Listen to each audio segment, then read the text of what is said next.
นะโมตัสสะภะคะวะโตอะระหะโตสัมมาสัมพุทธัสสะ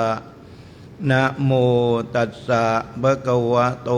อะระหะโตสัมมาสัมพุทธัสสะนะโมตัสสะภะคะวะโตอะระหะโตสัมมาสัมพุทธัสสะธัมมจาริงสุขังเสติวิริเยทุกขมัจเจติ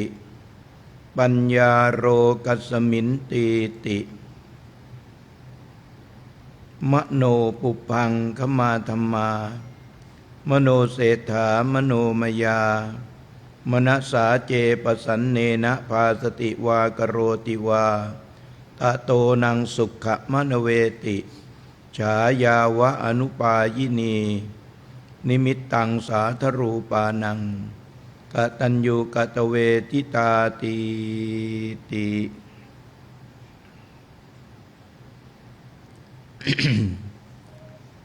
ขอสวัสดีกับหมู่เพื่อนสาธรรมิกะทุกๆรูปขอเจริญพรแด่ศรัทธาญาติโยมทั้งหลาย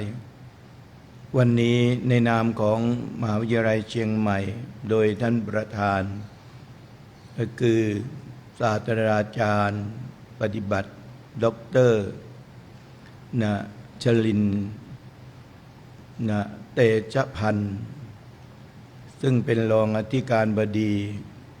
ของมหาวิทยาลัยเชียงใหม่แห่งนี้พร้อมทั้งท่านรองและก็คณาจารย์และอาจารย์ทั้งหลายที่ได้จัดงานทำบุญเพื่อน้อมอุทิศถวายเป็นพระราชกุศลแด่พระดวงวิญญาณของสมเด็จพระนางเจ้าพระบรมราชินีนาถสิริกิติ์พระราชชนนีพระพันปีหลวงณสถานที่ห้องประชุมแห่งนี้อาตมาว่ามีความรู้สึกว่าดีใจภูมิใจที่ได้มีโอกาสเข้ามาเพื่อน้อมเอาธรรมคำสอนของพุทธเจ้ามาให้พวกเราท่านทั้งหลายในนามของพุทธบริษัทได้ยินได้ฟังได้น้อมนำไปประพฤติปฏิบัติเพื่อให้เกิดประโยชน์ตั้งแต่เบื้องต้นท่ามกลางและก็บั้นปลายและประโยชน์สูงสุดจากการที่เราได้มีโอกาสได้จัดงานแล้วก็ขอยกย่องเป็นความคิดเป็นการกระทำที่บ่งบอกถึงความแสดงออกถึงความจงรักภักดีแด่สถาบันพระมหากษัตริย์อย่างหาที่สุดไม่ได้แล้วก็มีการจัดกิจกรรมในเรื่องของพุทธศาสนามีการนิมนต์พระมาสวดอภิธรรมเพื่อน้อมถวายอุทิศเป็นพระราชกุศลแด่พระดวงวิญญาณแห่งสมเด็จพระนางเจ้าสิริกิติ์พระบรมราชินีนาถพระพันปีหลวงเนี่ยก็ถือว่าเป็นสิ่งที่ดีเราได้แสดงออกในสิ่งที่เราสามารถทำได้ปฏิบัติได้โดยการไม่ได้เดือดร้อนเราเอาในเรื่องของความชาติคือเราเป็นคนไทยพระองค์ก็เป็นประมุขแห่งแผ่นดินไทยศาสนาพุทธก็เป็นศาสนาพุทธที่เป็นหลักของใจเป็นหลักใจของคนไทยทั่วโลกใบนี้นี่คือเป็นสิ่งหนึ่งที่เราทุกท่านเราทุกคนให้ความสำคัญชาติให้ความสำคัญแต่ศาสนาและสถาบันพระมหากษัตริย์และเป็นแบบอย่างที่ดีเราทุกท่านเราทุกคนตั้งแต่ อธิการบดีแล้วก็ครูบาอาจารย์ทั้งหมดที่อยู่ในห้องประชุมแห่งนี้เห็นแล้วก็มีความปิติยินดีว่าพวกเราแสดงออกถึงความจงรักภักดีโดยการกระทำในสิ่งที่เราสามารถ กระทำได้ปฏิบัติได้ โดยเราไม่เดือดร้อนและสิ่งที่สำคัญมากที่สุดทุกคนที่ได้เข้ามาประชุมและเข้ามาร่วมในกิจกรรมครั้งนี้มีแต่ความปิติมีแต่ความอิ่มเอิบมีแต่ความเบิกบานใจเพราะเราได้กระทำในสิ่งที่เราควรกระทำปฏิบัติในสิ่งที่ควรปฏิบัติก็เรียกว่าปูชาจะปูชนียานังเอตัมมังคารมุตตมังบูชาในสิ่งที่ควรบูชากับบุคคลที่ควรบูชาย่อมเป็นมงคลอันสูงสุดนะเพราะฉะนั้นมหาวิทยาลัยของเชียงใหม่แห่งนี้ได้ให้ความรู้ความสามารถให้ความรู้ความเข้าใจในสิ่งที่จะไปประกอบสัมมาอาชีพต่อไปในภายภาคหน้ากับนักศึกษาทุกชั้นทุกวรรณะทุกสถานที่และทุกอำเภอทุกจังหวัดหรือทั่วประเทศที่ได้เดินทางมาเป็นนักศึกษาของมหาวิทยาลัยเชียงใหม่จะได้รับรู้ในเป็นความรู้ก็เรียกว่าให้ปัญญาให้ความรู้ให้ปัญญาแสงสว่างอื่นใดในโลกก็ไม่เท่าสู่แสงสว่างแห่งปัญญาปัญญาเป็นแสงสว่างที่ไม่มีคำว่าสิ้นสุดไม่มีคำว่าพอนะสามารถเพิ่มไปได้เรื่อยๆเรื่อยๆเรื่อยๆเรื่องของโลกก็เป็นอย่างนี้แล้วการที่เราทุกท่านเราทุกคนได้นิมนต์พ่อแม่ครูบาอาจารย์พระมหาเถรานุเถระในสายหลวงปู่มั่นภูริทัตตมหาเถระได้มาแสดงธรรมนั่นคือบ่งบอกถึงว่าเราเป็นผู้ให้ในสิ่งที่ควรให้กับพวกเราทุกท่านทุกคนการเสียสละของเราเป็นการเสียสละที่มีคุณค่านะเป็นการเสียสละได้ประโยชน์แล้วเราก็จะได้เอาประโยชน์จากการที่เราได้ยินได้ฟังธรรมะคำสอนขององค์สมเด็จพระสัมมาสัมพุทธเจ้าจากที่พ่อแม่ครูบาอาจารย์ได้นำมานะแสดงธรรมให้กับศรัทธาญาติโยมทั้งหลายทุกท่านทุกคนได้ยินได้ฟังพอเราได้ยินได้ฟังแล้วนั่นก็เรียกว่าพาหุสัจจะคำว่าพาหุสัจจะบาลีว่าความได้ยินได้ฟังมามากการได้ยินได้ฟังมากๆนั่นหมายถึงว่าเราเติมปัญญาของเราในสิ่งที่เราไม่เคยเรียนรู้เราก็รู้สิ่งที่เราไม่เคยสัมผัสเราก็ได้สัมผัสสิ่งที่เราไม่เคยได้กระทำเราก็ได้กระทำสิ่งที่เราไม่เข้าใจเราจะได้เข้าใจเพราะนั้นอานิสงส์แห่งการฟังธรรมย่อมมีอานิสงส์ถึง5ประการที่องค์สมเด็จพระสัมมาสัมพุทธเจ้าทรงยกย่องว่าบุคคลที่ได้ฟังธรรมจากเราตถาคตที่แสดงไปแล้วผู้แสดงตั้งใจแสดงผู้ฟังตั้งใจฟังย่อมได้ประโยชน์ทั้งผู้แสดงด้วยผู้ฟังด้วยชั้นใดก็ตามการฟังแบบไหนจึงจะสามารถให้ได้ประโยชน์มากก็เป็นการตั้งใจฟังอานิสงส์แห่งการฟังธรรมนั้นมีถึง5อย่าง1ย่อมได้ฟังในสิ่งที่เราไม่เคยได้ฟัง2สิ่งที่เราเคยได้ฟังแล้วไม่เข้าใจชัดพอฟังครั้งที่2เข้าใจชัดมากยิ่งขึ้น3ย่อมกำจัดความสงสัยไปได้บุญมีจริงหรือเปล่าบาปมีจริงหรือเปล่านรกมีจริงหรือเปล่าสวรรค์มีจริงหรือเปล่ากรรมมีจริงหรือเปล่านี่คือเราที่เราสงสัยอยู่เนี่ยเราจะได้หายสงสัยบุญมีจริงบาปมีจริงนรกมีจริงสวรรค์มีจริงนิพพานมีจริงนั่นเราจะได้หายสงสัย4เราจะได้ทำความเห็นให้ถูกต้องข้อที่4คือเมื่อฟังบ่อยๆเข้าฟังบ่อยๆเข้าความคิดความเห็นที่มันผิดเชื่อในสิ่งที่ผิดกระทำในสิ่งที่ผิดเราจะได้กระทำในสิ่งที่มันถูกต้องขึ้นการกระทำอะไรในสิ่งที่ผิดเชื่อไว้ว่าไปกราบเทวรูปบ้างไปกราบต้นไม้ไปไหว้ต้นไม้บ้างหรือซื้อเสื้อซื้อผ้าทรงผ้าสีไปห่มให้ต้นไม้เนี่ยเชื่อในสิ่งที่ผิดว่าการไปทำอย่างนั้นแล้วเราจะได้โชคได้ลาภการกระทำเหล่านั้นจะทำให้เรามีความสุขการกระทำเหล่านั้นจะได้ให้ทวยเทพเทวดาที่สถิตอยู่นะต้นไม้นั้นประทานพรให้เรามันไม่ใช่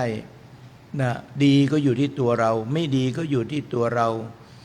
เสียก็อยู่ที่ตัวเรา ชอบก็อยู่ที่ตัวเรา เพราะฉะนั้นตัวเราทั้งหมดในนี้เราต้องไปเชื่อในสิ่งที่ผิดๆเราจะได้ทำความเชื่อในสิ่งที่มันถูกต้องขึ้น และก็ทำในสิ่งที่ถูกต้องขึ้น องค์สมเด็จพระสัมมาสัมพุทธเจ้าทรงตรัสไว้ว่ายังกินจิสมุทยะธัมมังสัพพตังนิโรธธัมมันติซึ่งหนึ่งสิ่งใดเกิดแต่เหตุตถาคตตัดเหตุแห่งธรรมเหล่านั้นมีความเกิดขึ้นเป็นธรรมดาย่อมมีความดับไปเป็นธรรมดามีทุกสิ่งทุกอย่างมันมีเหตุมีผลกันมันสิ่งใดที่มันเป็นผลขึ้นมาโดยไม่มีเหตุไม่มีในโลกสิ่งที่ใดที่จะได้มาโดยที่จะทำให้เรามีความสุขโดยการประทานพรมาจากทวยเทพเทวดาทั้งหลายทั้งปวงก็ไม่มีนะเราไปหวังในสิ่งเหล่านั้นไม่ได้พระพุทธเจ้าบอกอัตนาโจทยัตตานังจงเตือนตนได้ตนเองอัตตาหิอัตโนนาโถตนและเป็นที่พึ่งของตนเพราะฉะนั้นไม่มีอะไรในโลกนี้ทำคำสอนพระเจ้าอันประกอบด้วยเหตุและผลคำสอนของพระเจ้า 84,000 พระธรรมขันธ์ 84,000 พระธรรมขันธ์นั้นสามารถตองตามเห็นจริงได้สามารถพิสูจน์ได้นะก็เรียกว่าอาการิโกไม่จำกัดด้วยการ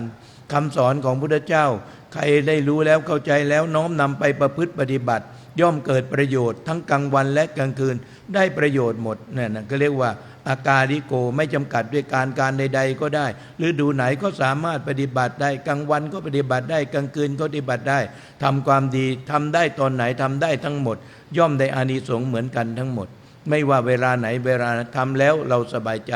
ทำแล้วเป็นสุขใจเช่นนั่งสมาธิภาวนาเราจะนั่งเวลาไหนก็ได้ถ้าเราว่างนั่งตอนไหนก็ได้อานิสงส์ตอนนั้นน่ะเราได้ความสงบนะเพราะความสงบมันเกิดขึ้นกับจิตของเราทำให้จิตของเรามีความสุขมีความอิ่มมีความเต็มแล้วมันลดสภาวะของความเครียดลดสภาวะของความอารมณ์ฉุนเฉียวบ้างอารมณ์โกรธบ้างอารมณ์เกลียดบ้างอารมณ์อิจฉาริษยาทั้งหลายทั้งปวงมันลดไปหมดเลยมันเหลือแต่ความเมตตาเกิดขึ้นยิ่งทำมากเท่าไรเมตตาก็มากขึ้นยิ่งทำมากเท่าไรเมตตาก็มากขึ้นจนเมตตามันก็เรียกว่าเมตตามาตั้งมั่นอยู่ในพรหมวิหารถ้าเราสามารถแบบนั่งสมาธิภาวนาเข้ามากๆเข้าที่หลวงปู่เจียท่านพูดอยู่เสมอว่านัตถิสันติปรังสุขขังสุขอื่นนอกจากความสงบไม่มีแล้วพอจิตมันสงบกายสงบจิตสงบมันก็มีความสุขไอ้ที่มันไม่สงบเนี่ยว่ามันคิดมันวุ่นวายไปหมดทุกคนเครียดมากๆอะไรต่างๆมากๆกันวุ่นวายไปหมดโลกนี้เปลี่ยนแปลงไปเยอะแยะไปหมดเลยมีแต่เรื่องร้ายขึ้นไปเพราะมันขาดศีลธรรมจริยธรรมคุณธรรมเมื่อขาดศีลธรรมจริยธรรมคุณธรรมปั๊บบาปมันก็คิดว่าไม่มีมันจึงได้ทำความชั่วกันมากมายนะคิดว่าบุญอานิสงส์ของบุญก็ไม่มีอีกแท้ที่จริงแล้วทุกคนคิดผิดหมดบาปมีจริงบุญมีจริงบาปคือความไม่สบายกายไม่สบายใจความเป็นทุกข์ใจนั้นบาปและอะไรทำให้ความทุกข์ใจเกิดขึ้นก็สิ่งที่เราไปกระทำเอามาเพราะฉะนั้นเราทุกท่านเราทุกคนเราเป็นสร้างมันขึ้นมาเราเป็นไปแสวงหามันขึ้นมาในสิ่งที่ผิดศีลผิดธรรมพอมันเป็นทุกข์ขึ้นมาเดือดร้อนขึ้นมาถึงโลงถึงศาลขึ้นมาเราก็จะไปบนบานศาลกล่าวให้เทวดามาช่วยมันก็ไม่มีใครช่วยได้หรอกเพราะเหตุมันเกิดที่เรามันควรที่จะดับที่เราเพราะฉะนั้นทำอะไรก็แล้วแต่มันมีเหตุมีผลของมันผลดีเพราะเราทำดีผลไม่ดีเพราะเราทำไม่ดีไว้ไม่มีใครเทวดาตัวไหนมาทำให้เราต้องทุกข์ต้องลำบากต้องไม่สบายกายไม่สบายใจเกิดขึ้นจากตัวเราทั้งนั้นเลยนี่แหละพุทธเจ้าจึงได้ตรัสไว้ว่าเมื่อมันเกิดขึ้นที่เราแล้วมันควรจะดับที่ไหนมันเกิดเหตุตรงไหนเหตุมันมีตรงไหนดับตรงเหตุเมื่อเหตุมันไม่มีเหตุมันดับไปแล้วผลแห่งสิ่งที่ไม่ดีมันก็ไม่เกิดขึ้นเพราะนั้นเมื่อมันมีเหตุเราก็ผลมันก็จะไม่มีเหตุดีผลต้องดีเมื่อไม่มีเหตุดีแล้วผลจะดีได้ยังไงมันมีแต่เหตุแต่ชั่วมันเหตุแต่ชั่วแล้วผลออกมาก็ต้องชั่วออกมาไม่ดีเหตุแห่งทุกข์แล้วมันจะได้สุขได้อย่างไรเพราะฉะนั้นพระพุทธเจ้าจึงตัดไว้ว่าอาตมาว่าถ้าเราเกาไม่ถูกที่คันมันก็ไม่หายคันหรอกแก้ไม่ตรงเหตุมันก็ไม่มีส่วนใหญ่ต้นเหตุเราไม่ได้แก้กันเราไปแก้ปลายเหตุยิ่งแก้ยิ่งจมยิ่งแก้ยิ่งจมยิ่งแก้ยิ่งจมมันไม่ได้ตรงกับที่พระพุทธเจ้าสอนไว้เพราะฉะนั้นเราทุกท่านเราทุกคนอาตมาว่าการจัดกิจกรรมนี้เป็นสิ่งที่ดีแล้วอาตมาก็เป็น ผู้ที่มีฝังใจยึดมั่นมากที่สุดก็คือสถาบันชาติศาสนาพระมหากษัตริย์นะหัวใจนี่มันไม่ใช่ว่ามันหาค่าไม่ได้ที่เราหัวใจที่สละลงไปเนี่ยนะถือว่าเป็นบุญเป็นกุศลเป็นความดีมากๆที่เราได้แสดงออกอย่างเนี้ยแสดงออกถึงความจงรักภักดีทำดีเพื่อพ่อทำดีพ่อหลวงของแผ่นดินทำดีเพื่อแม่หลวงของแผ่นดินนะทั้งแม่หลวงทั้งแม่ตัวถ้าเราทำความดีเราก็เป็นที่รักของพ่อและแม่และเป็นที่รักของสถาบันเพราะฉะนั้นสิ่งเหล่านี้ทำแล้วมันสบายใจทำแล้วมันอิ่มใจทำแล้วมันสุขใจนี่แหละที่อาตมายกหัวข้อธรรมขึ้นไว้เป็นนิเขปบทเบื้องต้นนั้นว่าธรรมจาริงสุขังเสติแปลว่าผู้ประพฤติปฏิบัติธรรมย่อมอยู่เป็นสุขประพฤติปฏิบัติธรรมคืออะไรธรรมคือคำสอนขององค์สมเด็จพระสัมมาสัมพุทธเจ้า 84,000 พระธรรมขันธ์แต่เมื่อย่นย่อแล้วที่เป็นหัวใจแห่งพระศาสนาที่พระพุทธเจ้าน้อมนำมาสั่งสอนที่เป็นหัวใจจริงๆย่นย่อแล้วเหลือเพียงแค่3ข้อเท่านั้น 1. สัพพปาปัสสะอการนังการไม่ทำบาปทั้งปวงบาปคือทำสิ่งที่ไม่ดีทั้งทางกายวาจาและใจ 2. กุศลสู้ปสัมปดาการยังกุศลและความดีให้ถึงพร้อมความดีที่เกิดทางกายวาจาและใจทำให้มันถึงพร้อมสจิตตปริโยคปนังการทำจิตของตัวเองให้ผ่องแผ้วสะอาดหมดจดจากเครื่องเศร้าหมองอันประกอบด้วยความโลภความโกรธความหลงเป็นต้นเอตังพุทธานาสาสนันติ3อย่างนี้เป็นคำสอนของพุทธเจ้าทั้งหลาย1ละชั่ว2ทำดี3ทำจิตให้แจ่มใสและเบิกบานนี่ 84,000 พระธรรมขันธ์เมื่อย่นย่อแล้วมีความหมายเพียงแค่3ข้อนี้เท่านั้นแหละ1ละชั่วพระเจ้าสอนให้ละชั่วก่อนถ้าเราละชั่วไม่ได้เราจะทำดีไม่ได้หรอกเมื่อเราละชั่วได้แล้วเราก็ทำดีนะเมื่อเราทำดีเสร็จเรียบร้อยแล้วจิตของเราก็จะผ่องใสการกระทำให้จิตว่าผ่องใสให้จิตตั้งมั่นอยู่กับความดีทั้งทางกายวาจาและใจนะเอตังพุทธานาสาสนันติ3อย่างนี้เป็นคำสอนของพุทธเจ้าทั้งหลายนั้นพุทธเจ้าของเราจึงได้สอนความเป็นสัจธรรมมาสอนพวกเราสัจจะแปลว่าความจริงธรรมะแปลว่าธรรมชาติที่มันเป็นความจริงทุกคนหนีไม่พ้นถึงแม้ว่าเราจะใหญ่โตขนาดไหนมีความรู้ความสามารถขนาดไหนก็ตามเป็นมหาเศรษฐียิ่งใหญ่ขนาดไหนก็ตามไม่สามารถหนีพ้นได้คือความเป็นสัจธรรมเราหนีไม่พ้นคือความแก่เราหนีไม่พ้นคือความเจ็บเราหนีไม่พ้นคือความตายเพราะฉะนั้นเราต้องพิจารณาถึงความแก่ความเจ็บความตายอยู่เนืองอยู่เนืองนิดทุกวันถ้ายิ่งพิจารณาทุกลมหายใจเข้าออกได้จะยิ่งดีเพราะเมื่อเราไม่กลัวต่อความแก่พอเราพิจารณาบ่อยเข้าความกลัวเหล่านั้นน่ะความกลัวคือความอะไรความกลัวแล้วเป็นไงกลัวแล้วก็เป็นทุกข์บางความกลัวเป็นทุกข์กลัวแก่ก็เป็นทุกข์กลัวเจ็บก็เป็นทุกข์กลัวตายก็เป็นทุกข์เพราะความกลัวเหล่านั้นมันจึงทำให้เราเป็นทุกข์งั้นพระพุทธเจ้าบอกว่าเมื่อเรากลัวแล้วก็ไม่พิจารณาดูด้วยว่าเรากลัวอะไรกลัวความแก่กลัวความเจ็บกลัวความตายมันแก่เฉพาะเราหรือมันแก่เฉพาะตัวพี่น้องของเราหรือญาติของเราหรือมันเจ็บเฉพาะตัวเราพี่น้องของเราหรือมันตายเฉพาะครอบครัวของเราคนอื่นไม่ตายถ้าเผื่อมันเป็นอย่างนั้นถ้าตายเฉพาะครอบครัวของเราครอบครัวคนอื่นก็ไม่ตายเราก็น่าจะกลัวน่าจะเป็นทุกข์แต่นี่คือทุกคนเกิดมาตายหมดทุกคนเกิดมาก็เจ็บเหมือนกันหมดทุกคนเกิดมาก็แก่เหมือนกันหมดนี่แหละก็เรียกว่าพุทธเจ้าจึงให้เรานะตัดให้เราแสดงธรรมไว้ให้เราได้ประพฤติปฏิบัติตามธรรมเพราะทุกคนกลัวมากกลัวแก่กลัวเจ็บกลัวตายทุกวันก็เลยได้ดิ้นรนกันทุกสิ่งทุกอย่างเพื่อจะหาอาหารดีๆอากาศดีๆอาหารที่ปราณีตนอนสบายอากาศที่ปราศจากฝุ่นละอองทั้งหลายทั้งปวงถึงแม้ว่าเราจะนอนดีกันไหนปราศจากฝุ่นละอองดีๆขนาดไหนก็แล้วแต่ยิ่งนอนยิ่งนั่นยิ่งทานอาหารดีๆยิ่งแก่ลงไปทุกวันมันไม่ใช่ยิ่งทานแล้วยิ่งหนุ่มขึ้นไม่ใช่ยิ่งทานแล้วยิ่งแข็งแรงขึ้นยิ่งทานแล้วก็ยิ่งอ่อนลงไปเรื่อยๆนี่คืออาหารของเราไม่สามารถยับยั้งความแก่ความเจ็บความตายได้ที่หลับที่นอนหรือ อากาศที่ดีๆบริสุทธิ์ก็ไม่สามารถทำให้เรานั้นมีความแข็งแรงขึ้นได้มีแต่อ่อนแอลงไปอ่อนแอลงไปพุทธเจ้าจึงได้ทรงตัดในเรื่องของขันธ์ห้าไว้รูปเวทนาสัญญาสังขารวิญญาณเรามีกันหมดทุกคนธาตุและขันธ์เราก็มีกันหมดทุกคนคนเรานี่เกิดมาเพราะธาตุทั้งหกธาตุวายโยธาตุลมเตโชธาตุไฟอาโปธาตุน้ำปฐวีธาตุดินอากาศก็เรียกว่าออกซิเจนแล้วก็วิญญาณธาตุดินน้ำไฟลมอากาศและวิญญาณธาตุทั้งหกรวมตัวกันเข้าจึงเป็นกายกับใจนะตัวรวมตัวกันเท่าธาตุสี่มันรวมตัวกันแล้วเป็นกายถ้าธาตุหกรวมตัวกันล่ะรวมตัวกันแล้วมันไม่แยกจากกันมันสามัคคีกันมันก็ทำหน้าที่สามัคคีกันมันก็จึงกลายเป็นกายกับใจกายก็คือกายที่เราเห็นตั้งแต่เส้นผมลงไปสู่ปลายเท้าใจก็คือตัวรู้ทุกคนมีตัวรู้เหมือนกันหมดเพราะฉะนั้นการที่เราและท่านทั้งหลายพระเจ้าก็ไม่ได้เอาสิ่งอื่นมาสอนเราอยู่กับดินน้ำไฟลมและการดินน้ำไฟลมเหล่านี้มันเกิดมาก็เพราะธาตุทั้งหมดมันก็ตั้งอยู่ระยะหนึ่งแล้วในที่สุดไม่เกิน100 ปีธาตุเหล่านั้นก็จะทรุดโทรมลงไปนี่แหละที่พระเจ้าทรงตัดไว้ว่าอนิจจังทุกขังอนัตตาสังขารไม่เที่ยงสังขารเป็นทุกข์สังขารทั้งหลายทั้งปวงไม่ใช่ตัวไม่ใช่ตนถ้าสังขารของเราเป็นตัวเป็นตนแล้วเราต้องสามารถบังคับสังขารเราได้ดิเห็นเราบังคับมันไม่ได้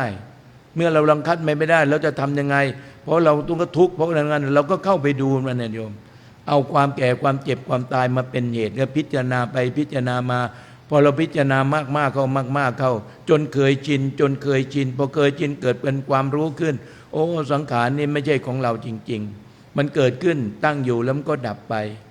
เราไปยึดไปติดมันถ้าเราสังขารเป็นของเราจริงๆเราต้องบังคับได้สังขารจะได้เป็นอย่างนั้นสังขารจะได้เป็นอย่างนี้สังขารต้องเป็นอย่างนี้อย่างนี้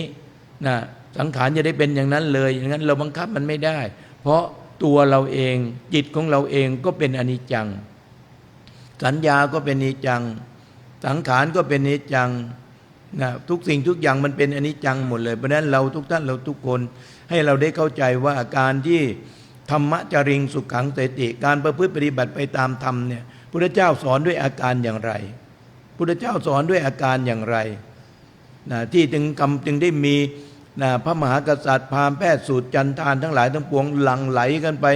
เข้าหาพระพุทธเจ้าฟังเทศน์ของพระพุทธเจ้าทำไมอาจารย์อื่นๆคณาจารย์อื่นๆลัทธิอื่นๆเขาก็มี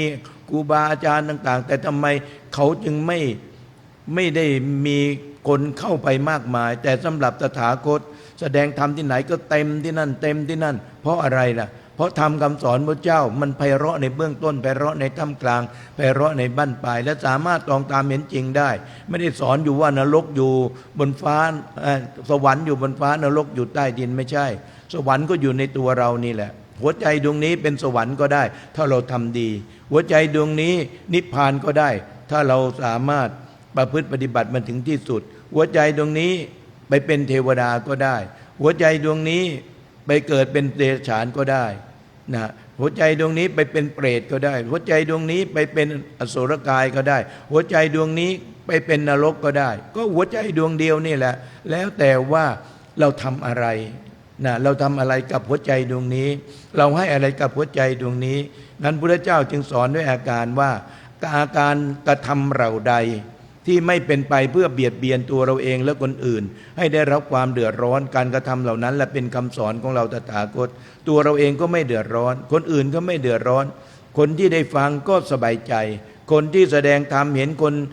ฟังธรรมแล้วสบายใจนี่แหละคืออาการที่ตัวเองก็ไม่เดือดร้อนคนอื่นก็ไม่เดือดร้อนทำไปเลยนั่นแหละคือคำสอนของพุทธเจ้าเพราะนั้นเราทุกท่านเราทุกคนการที่เราได้เข้ามาประพฤติปฏิบัติเนี่ยโลกใบนี้มันไม่ใช่ว่าจะเย็นขึ้นถึงแม้ว่าญาติโยมทั้งหลายจะไปเรียนความเป็นด็อกเตอร์วิชานั้นวิชานี้เรื่องนั้นเรื่องนี้มาขนาดไหนก็แล้วแต่เรียนไม่จบหรอกเพราะอะไรทางโลกไม่มีคำว่าจบหรอกด็อกเตอร์เราเรียนมาเมื่อ20 ปีที่แล้วมาถึงปัจจุบันนี้ด็อกเตอร์20 ปีที่แล้วสู้ด็อกเตอร์ในปัจจุบันไม่ได้เพราะก็มีความรู้ทั้งหลายเพิ่มมาเรื่อยๆนี่โลกไม่มีคำว่าสิ้นสุดก็ต้องหมุนไปเรื่อยๆหมุนไปเรื่อยๆแบบโลก เราก็ต้องตะเกียกตะกายหาความรู้กันมาหาความรู้กันมาแต่ถ้าเราไม่แสวงหาความรู้กันมาเราก็ไม่สามารถสอนทันคนอื่นเขาวิไลอื่นเขาเราก็ต้องหาความรู้เติมไปเรื่อยๆเติมไปเรื่อยๆเหมือนน้ำน่ะน้ำในตุ่มเนี่ยเมื่อเราตักใส่น้ำเต็มเสร็จแล้วเราก็ตักใช้ไปเรื่อยๆพอใช้ไปเมื่อไหร่มันก็ยุบมันนั้นใช้ไปมันก็ไหลมันก็ยุบมันนั้นเราก็ต้องตักเติมไปเรื่อยๆเติมไปเรื่อยไม่มีคำว่าสิ้นสุดหรอกถ้าตราบใดน้ำเรายังมีตัวมีตนอยู่เรายังตักน้ำมาใช้มาอาบมากินมาอยู่ในเดี๋ยวน้ำก็ต้องยุบไปตามสภาพมันก็ต้องตักเติมไปตามสภาพแต่สำหรับธรรมสำหรับคำสอนของพุทธเจ้าที่พุทธเจ้าแสดงธรรมไว้เนี่ยเมื่อเราได้ประพฤติปฏิบัติไปตามธรรมเนี่ยชั้นหนึ่งชั้นสองชั้นสามชั้นสี่ชั้นห้าจนถึงชั้นสิบพอถึงชั้นสิบชั้นสามชั้นสี่มันเป็นเพียงแค่โลกียะยังเกี่ยวข้องอยู่กับโลกอยู่ยังมีตัวมีตนอยู่ยังมีความสุขความทุกข์อยู่ยังมีความรู้สึกว่านี่ตัวเรานี่ของเรานี่สมบัติของเรายังมีอยู่แต่ถ้าเผื่อผ่านเข้าไปสู่โลกุตระล่ะฌานห้าฌานหกมันเข้าไปสู่โลกุตระแล้วพอโลกุตระแล้วจิตมันเข้าไปอยู่กับความไม่ยึดติดกับสิ่งทั้งหลายทั้งปวงที่เป็นรูปเป็นนามเข้าใจทุกสิ่งทุกอย่างที่เป็นรูปเป็นนามพอทำไปภาวนาไปพิจารณาไปเนี่ยนี่คือเรื่องการพิจารณาพอทำไปภาวนาไปปั๊บเนี่ยพอจิตมันเกิดสงบขึ้นมาพอจิตมันเกิดสงบขึ้นมาที่แรกๆมันก็ไม่มีความสงบหรอกแต่ค่อยๆทำไปปลูกต้นไม้วันเดียวรดน้ำใส่ปุ๋ยมากขนาดไหนต้นไม้เหล่านั้นก็ไม่สามารถจะเจริญเติบโตออกดอกออกผลให้เราเห็นทันตาหรอกมันก็ต้องค่อยๆไปเนี่ยธรรมะจริงสุขังเสติผู้ประพฤติธรรมย่อมอยู่เป็นสุขวิริเยทุกขมัจเจติบุคคลจะสามารถบรรลุมรรคผลนิพพานได้อาศัยความเพียรนั้นทำไปแล้วทำอีกทำแล้วทำอีกทำแบบเดียวกันนั่นแหละภาวนาแบบเดียวกันพุทโธแบบเดียวกันดูอานาปานเจริญอานาปานดูลมหายใจเข้าและออกหายใจเข้าและออกอาตมาว่าญาติโยมทั้งหลายทุกท่านทุกคนพระพุทธเจ้าแสดงธรรมพระมหากษัตริย์พราหมณ์แพทย์สูตรจันทานเศรษฐีมหาเศรษฐีพุทธเจ้าก็แสดงธรรมเหมือนกันแต่ฟังธรรมแล้วทุกคนก็มีดวงตาเห็นธรรมเหมือนกันเห็นอะไรเห็นความเป็นสัจธรรมเห็นความจริงที่มันเกิดขึ้นนั่นเห็นความจริงมันเกิดขึ้นเห็นปัญหามันเกิดขึ้นเห็นทุกข์มันเกิดขึ้นเห็นทุกสิ่งทุกอย่างมันวุ่นวายเกิดขึ้นเหมือนเราอยู่เฉยๆอย่างเงี้ยเราอยู่เฉยๆเราอยู่กับความเป็นสมาธิเนี่ยเมื่อจิตเราไปอยู่กับเป็นสมาธิไปปั๊บเนี่ยมันดับทุกสิ่งทุกอย่างนั้นอารมณ์ฉุนเฉียวอารมณ์หงุดหงิดอารมณ์งุ่นง่านมันหายไปหมดเลยหายไปด้วยความเป็นสมาธินี่แหละที่เรียกว่านัตถิสันติปรังสุขขังสุขอื่นนอกจากความสงบไม่มีไอ้ที่มันทุกข์ที่มันวุ่นวายที่มันต้องอะไรต่างๆกันทั้งหมดเนี่ยฆ่ากันไปฆ่ากันมาต่างๆที่ทำร้ายกันไปทำร้ายกันมาคิดว่านั่นคือเป็นธาตุของอารมณ์ทั้งสิ้นเป็นธาตุของอารมณ์ทั้งสิ้น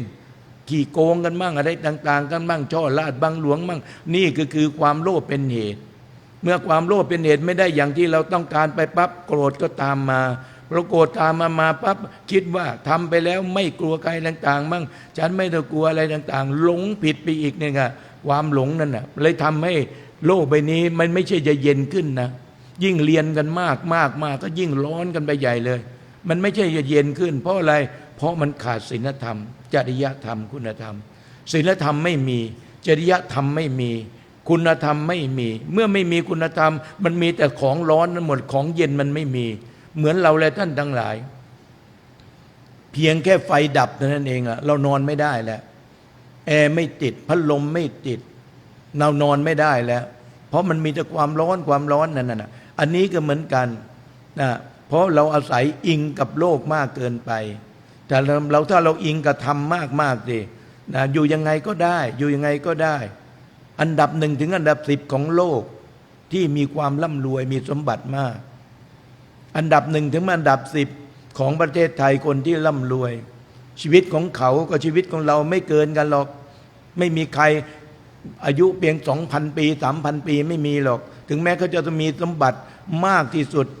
ในโลกใบนี้ชีวิตเขาก็ไม่เกิน100 ปีหรือ100 กว่าปีก็ตายหมดและสมบัติเหล่านั้นที่เคยเป็นของเราพอเขาตายไปแล้วก็ไปเป็นของคนอื่นหมดละเขาก็เปลี่ยนชื่อเปลี่ยนนั่นหมดเลยเปลี่ยนเจ้าของทั้งหมดเลยเราเอาไปไม่ได้สักนิดเดียวมาตัวเปล่าก็ไปตัวเปล่านะเพราะฉะนั้นสิ่งที่เราจะเอาไปได้คือความดีและความชั่วเท่านั้นเอง เพราะฉะนั้นเราทุกท่านเราทุกคนให้เราได้เข้าใจว่าสิ่งที่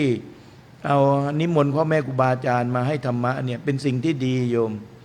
พระเจ้าพระมหากษัตริย์หลงละเลงอยู่ในความเป็นพระมหากษัตริย์ความร่ำรวยมีบริวารมากมายก่ายกองแต่พอถึงเวลานั้นจริงๆมีปัญหาเกิดขึ้นในจิตใจสมบัติช่วยได้ไหมไม่ได้บริวารทั้งหลายทั้งปวงทหารมีมากมายก่ายกองช่วยไม่ได้สิ่งที่จะช่วยได้ก็คือธรรมคำสอนพระเจ้าพระเจ้าแสดงธรรมไปแล้วพระมหากษัตริย์พราหมณ์แพทย์สูตรและจันทานดูสิโยมทุกคนทุกชั้นวรรณะจันทานเป็นคนที่เขารังเกียจมาก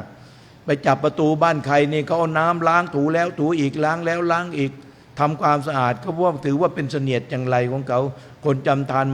มาเกาะประตูมันทำให้เขาเสื่อมเสียเรื่อยๆต่างๆมันเขารังเกียจมากมันยิ่งกว่าโรคร้ายซะอีกเนี่ยจันทานก็ทำอะไรไม่ได้เลยเกิดมาชาตินี้เกิดมาเป็นจันทานคือถือว่าคนที่ต่ำที่สุดเลยแต่สำหรับพระพุทธเจ้าระหว่างที่พระองค์ทรงแสดงธรรมเนี่ยธรรมในท่ามกลางของสถานที่ต่างๆพระองค์แสดงธรรมมีทั้งพระมหากษัตริย์ไปฟังพราหมณ์ไปฟังเศรษฐีไปฟังแพทย์ไปฟังสูตรไปฟังจันทานไปฟังพอฟังเสร็จเรียบร้อยแล้วทั้งหมดเหล่านั้นขอบวชพระมหากษัตริย์ก็ขอบวชเศรษฐีก็ขอบวชพราหมณ์ก็ขอบวชนะแพทย์ก็ขอบวชสูตรก็ขอบวชจันทานก็ขอบวชแต่พระเจ้าให้จันทานบวชก่อนพระองค์จึงจะเรียกว่าพิสูจน์ให้รู้ไงว่าทรมานพวกเศรษฐีพวกพระมหากษัตริย์ทั้งหลายคิดว่าตัวเองนั้นยิ่งใหญ่ตัวเองนั้นมีอำนาจมีอะไรต่างๆแล้วก็มองดูคนอื่นไม่ดีมองดูจันทานไม่มีความหมายเขาก็ชีวิตหนึ่งแต่เขาบุญน้อยวาสนาเขาน้อยเขาทำบุญมาน้อยนะเขาไม่ได้ทำบุญเขาจึงได้เกิดมาอยู่ในตระกูลของจันทานเขาก็ไม่อยากจะเกิดมาเป็นตระกูลจันทานหรอกเขาก็อยากจะเกิดมาเป็นพระมหากษัตริย์เหมือนกันแต่บุญของเขาทำมาน้อยเหตุที่เขาสร้างมาน้อยทานไม่เคยมีศีลไม่เคยมีนั่นปัญญาไม่เคยมีใครเขาทำบุญทำทานกันก็ไม่ค่อยได้ทำอะไรกับเขาหรอกแต่เวลาเมื่อตายไปแล้วนั่นก็ไปเกิดอยู่ในสภาพของความเป็นจันทานดีไม่ดีก็เป็นเดรัจฉานพระเจ้าก็เลยองค์สมเด็จพระสัมมาสัมพุทธเจ้าว่าทุกคนก็ขอบวชหมดแต่พระเจ้าให้จันทานคนไหนมีเป็นจันทานยกมือขึ้นยกมือขึ้นก็จับจันทานมาโกนหัวโกนหนวดโกนเข่าเสร็จเรียบร้อยอาถาบริขารบาตรให้เสร็จเรียบร้อยแล้วองค์ก็ทรงตรัสว่าจงเป็นภิกษุมาเถิดทำอันเรากล่าวดีแล้วท่านจงประพฤติพรหมจรรย์เพื่อทำที่สุดทุกข์โดยชอบเถิดนั่นเอาพรหมจรรย์เอาความเป็นพรหมจรรย์ตั้งมั่นอยู่ในศีลในทานในธรรมนั่นมีศีลเมื่อเรารักษาศีลก็รักษาเรารักษาสมาธิก็รักษาใจเราพอเรามีสมาธิพิจารณาไปภาวนาไปจนเกิดปัญญาก็เรียกว่าภาวนามยปัญญาทำให้เกิดปัญญาขึ้นเมื่อเรามีปัญญาเรามีปัญญาเกิดขึ้นปัญญาก็สามารถเข้าใจทุกสิ่งทุกอย่างไม่เชื่อใครโดยเหตุและปราศจากเหตุและผลเพราะนั้นเราก็เลยท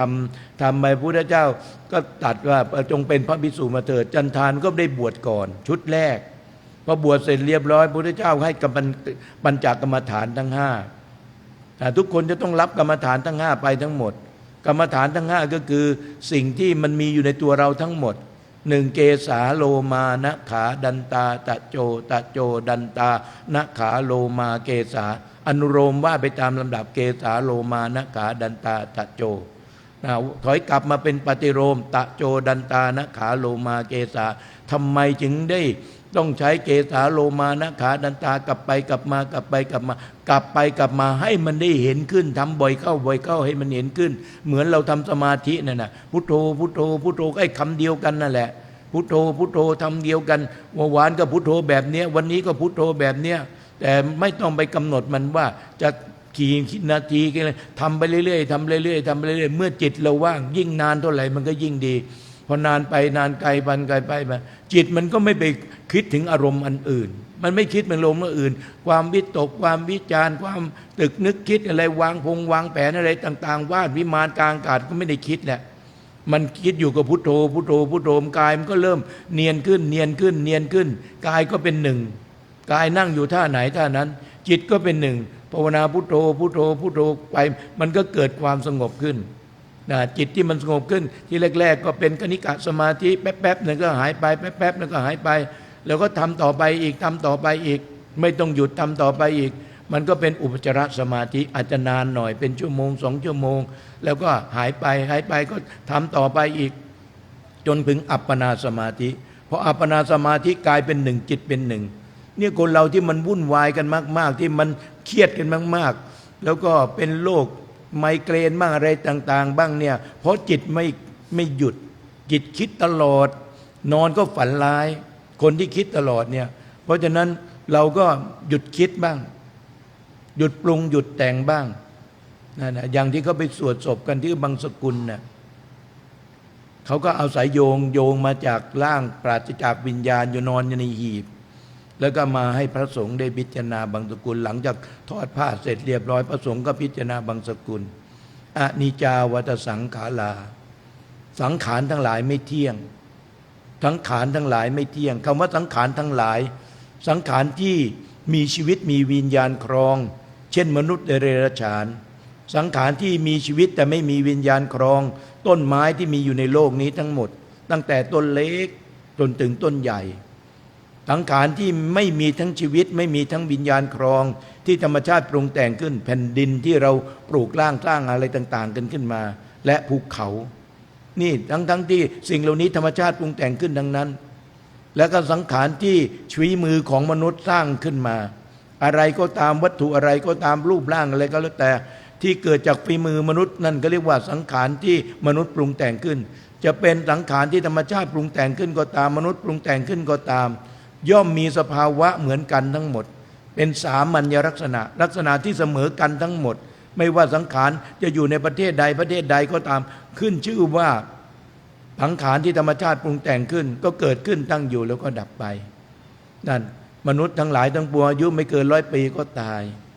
สัตว์เดรัจฉานอยู่ในทะเลเต่าปูปลาบางทีอายุเป็นร้อยปีหลายร้อยปีเป็นพันปีก็มีแล้วในที่สุดมันก็ตายว่าแต่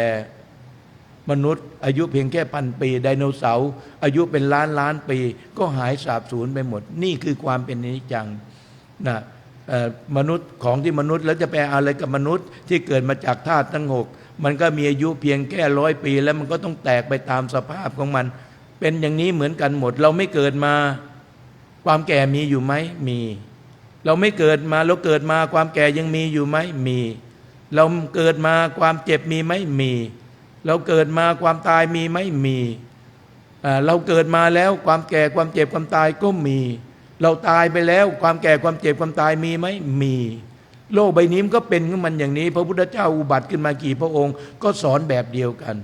สอนแบบเดียวกันหมดให้พิจารณาถึงความแก่ความเจ็บความตายมากๆเพราะฉะนั้นส่วนใหญ่เราไม่ก็ได้คิดกันคิดว่าพิจารณาความแก่มันเป็นอัปมงคลต้องคิดในสิ่งที่ดูรักความรักสวยรักงามอะไรต่างๆอย่างนั้นมันเป็นมงคลเลยความเป็นมงคลแล้วนั้นเสียตังค์นะ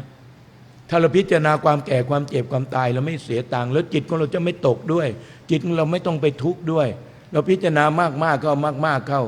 จนทำให้เราเกิดความเคยชินพอความเคยชินเห็นคนแก่ทุกคนก็แก่เหมือนกันหมด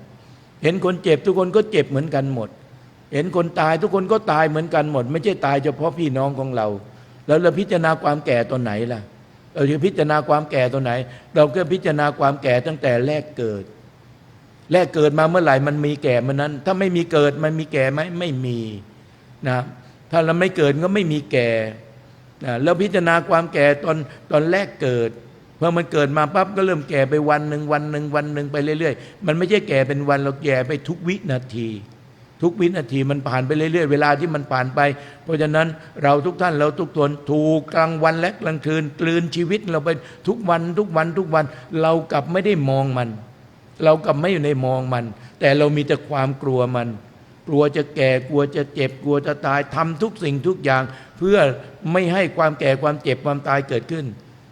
ใครจะวิเศษขนาดไหนทำขนาดไหนก็แล้วแต่จะไปหาอาหารดีๆต่างๆที่มันมีคุณภาพเพื่อรักษาธาตุขันธ์ของเรายิ่งกินก็ยิ่งแก่เพราะนั้นเชื่อพระพุทธเจ้าอย่างเดียวแล้วพิจารณาความเจ็บนั้นเห็นคนเจ็บแล้วเราพิจารณาความเจ็บเลยไม่ใช่พิจารณาความเจ็บตั้งแต่แรกเกิด พอเรามันเกิดมาเมื่อไหร่มันมีเจ็บเมื่อนั้นเลยที่เรียกว่าจึงมีหมอกุมารเวชอะไรต่างๆพวกนี้มันก็เรียกว่ามีความเจ็บพอมีความเจ็บเสร็จเรียบร้อยตั้งแต่แรกเกิดมันก็เริ่มเจ็บแล้วถ้าไม่เกิดเจ็บไหมไม่เจ็บแล้วพิจารณาความตายตัวไหนเห็นคนตายเหรอไม่ใช่พิจารณาความตายตั้งแต่แรกเกิดนะคนแรกเกิดมาก็เริ่มตายได้แล้วอ่ะ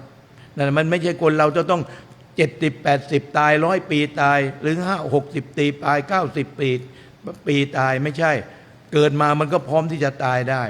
ถ้าไม่เกิดนี่ไม่มีคำว่าตายถ้ามีเกิดมาเมื่อไหร่มันสามารถตายได้คนที่ตายไม่ได้ตายเพราะ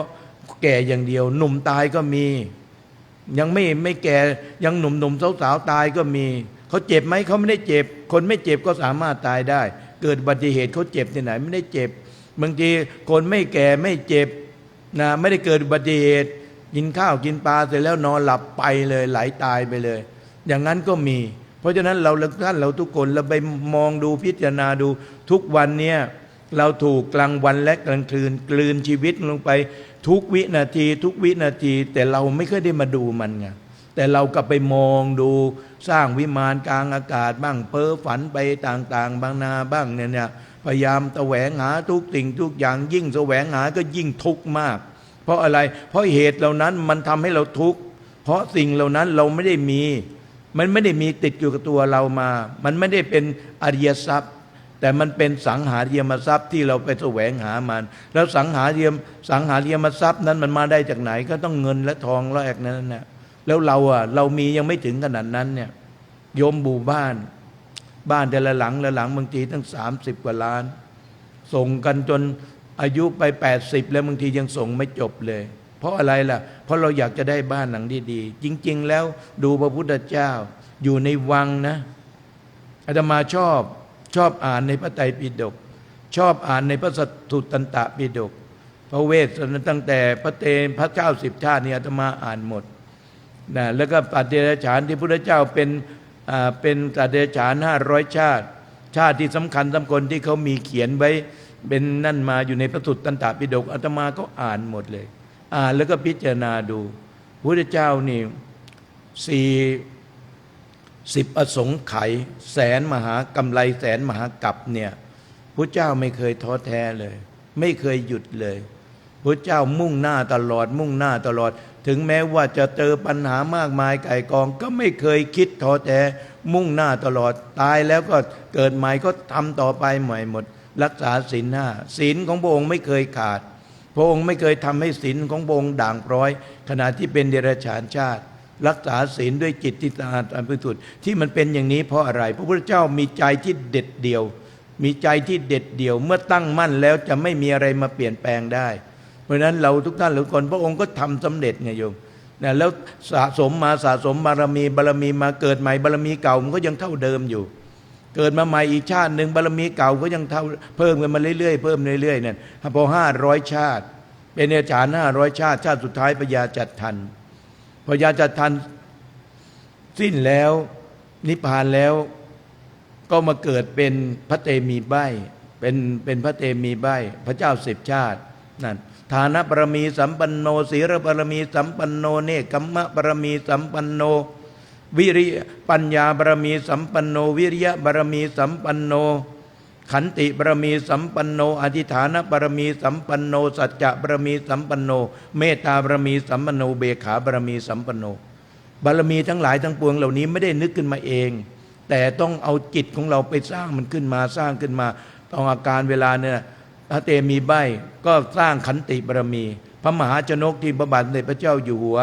ทรงลิขิตเป็นหนังสือว่ามหาชนกเพราะพระองค์ว่าทุกสิ่งทุกอย่างจะสำเร็จได้เพราะความเพียรอาตมาจึงได้ยกขึ้นไว้เป็นนิเขปบทเบื้องต้นนั้นว่าเราต้องการประพฤติปฏิบัติธรรมให้เข้าใจในธรรมให้รู้ในธรรมให้ธรรมนั้นเกิดขึ้นกับใจของเราจะได้เป็นสุขใจของเราจะได้มีปัญญาใจของเราได้สามารถรอบรู้ทุกสิ่งทุกอย่างจะไม่ได้ตกลงไปเป็นทาสของกิเลสทั้งหลายทั้งปวงกิเลสจะทำอะไรเราไม่ได้ถ้าใจของเรามีปัญญามีธรรมะนั่นแหละแล้วถามว่าธรรมะเหล่านี้จะสามารถสำลิดผลได้ยังไงเนี่ยวิริเยทุกขมัจเจติบุคคลจะล่วงทุกข์เพราะอาศัยความเพียรเพราะฉะนั้นมหาชนกก็คือเพียรอย่างเดียวนั่น หกเขมรไปข้างหน้ายังดีกว่ายืนเซ่อซ่าอยู่กับที่เรือล่มเรือจมลงไปแล้วปั๊บไม่เห็นฝั่งแต่ก็ยังว่ายไปเรื่อยๆว่ายไปเรื่อยๆว่ายไป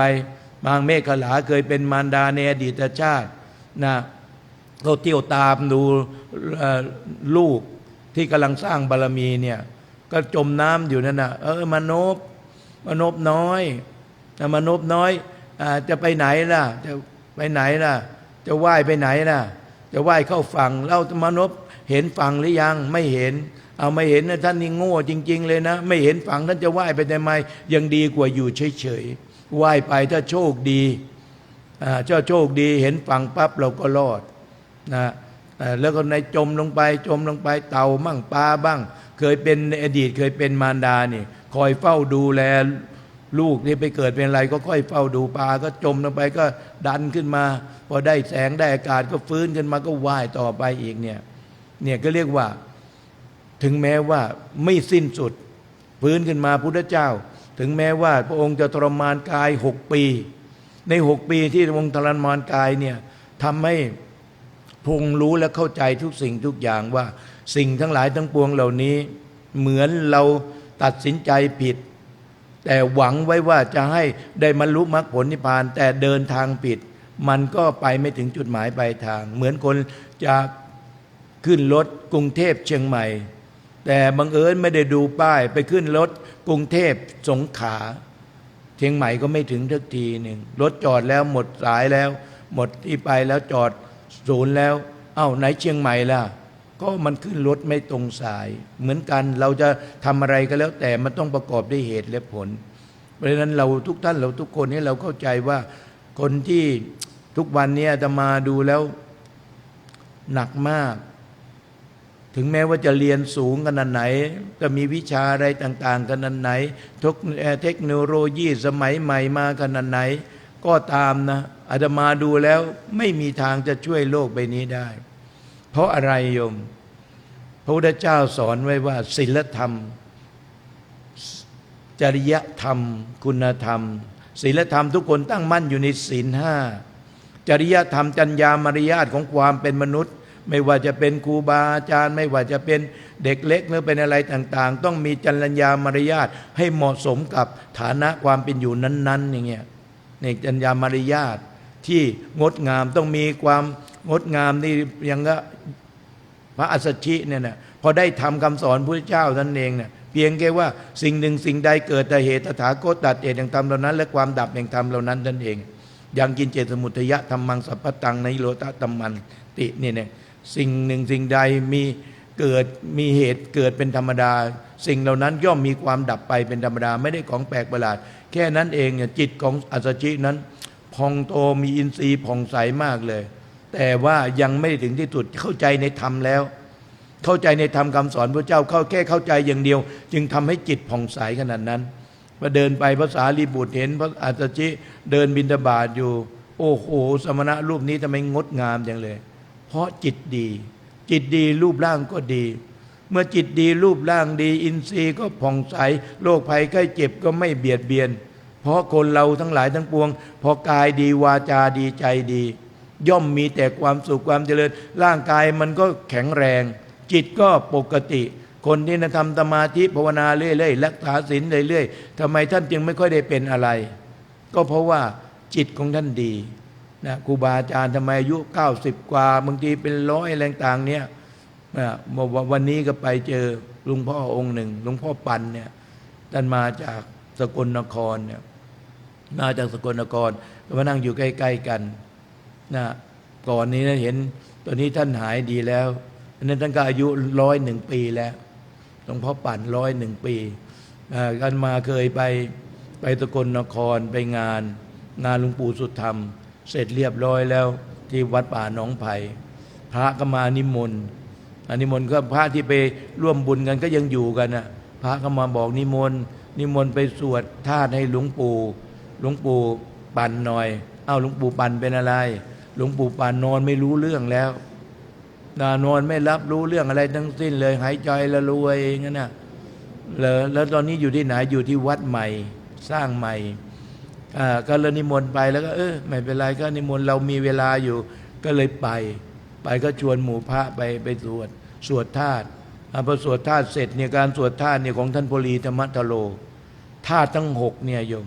ไอ้คนเราเนี่ยขันธ์ห้ามันไม่ดีป่วยนู่นป่วยนี่เรื่อยๆเพราะธาตุมันไม่สมบูรณ์เมื่อธาตุไม่สมบูรณ์ขันธ์ก็เลยไม่สมบูรณ์พอธาตุมันสมบูรณ์ขึ้นมาไหลขันธ์ก็สมบูรณ์ท่านโพลีท่านก็มีบทตรวจธาตุของท่านอยู่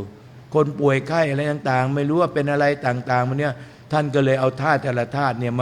มารวบเรียบเรียงไว้แล้วก็มาสวดอันประกอบด้วยพุทธคุณธรรมคุณสังฆคุณเนี่ยพอสวดเสร็จเรียบร้อยระหว่างที่สวดนี่เขาจิตไปจับอยู่ที่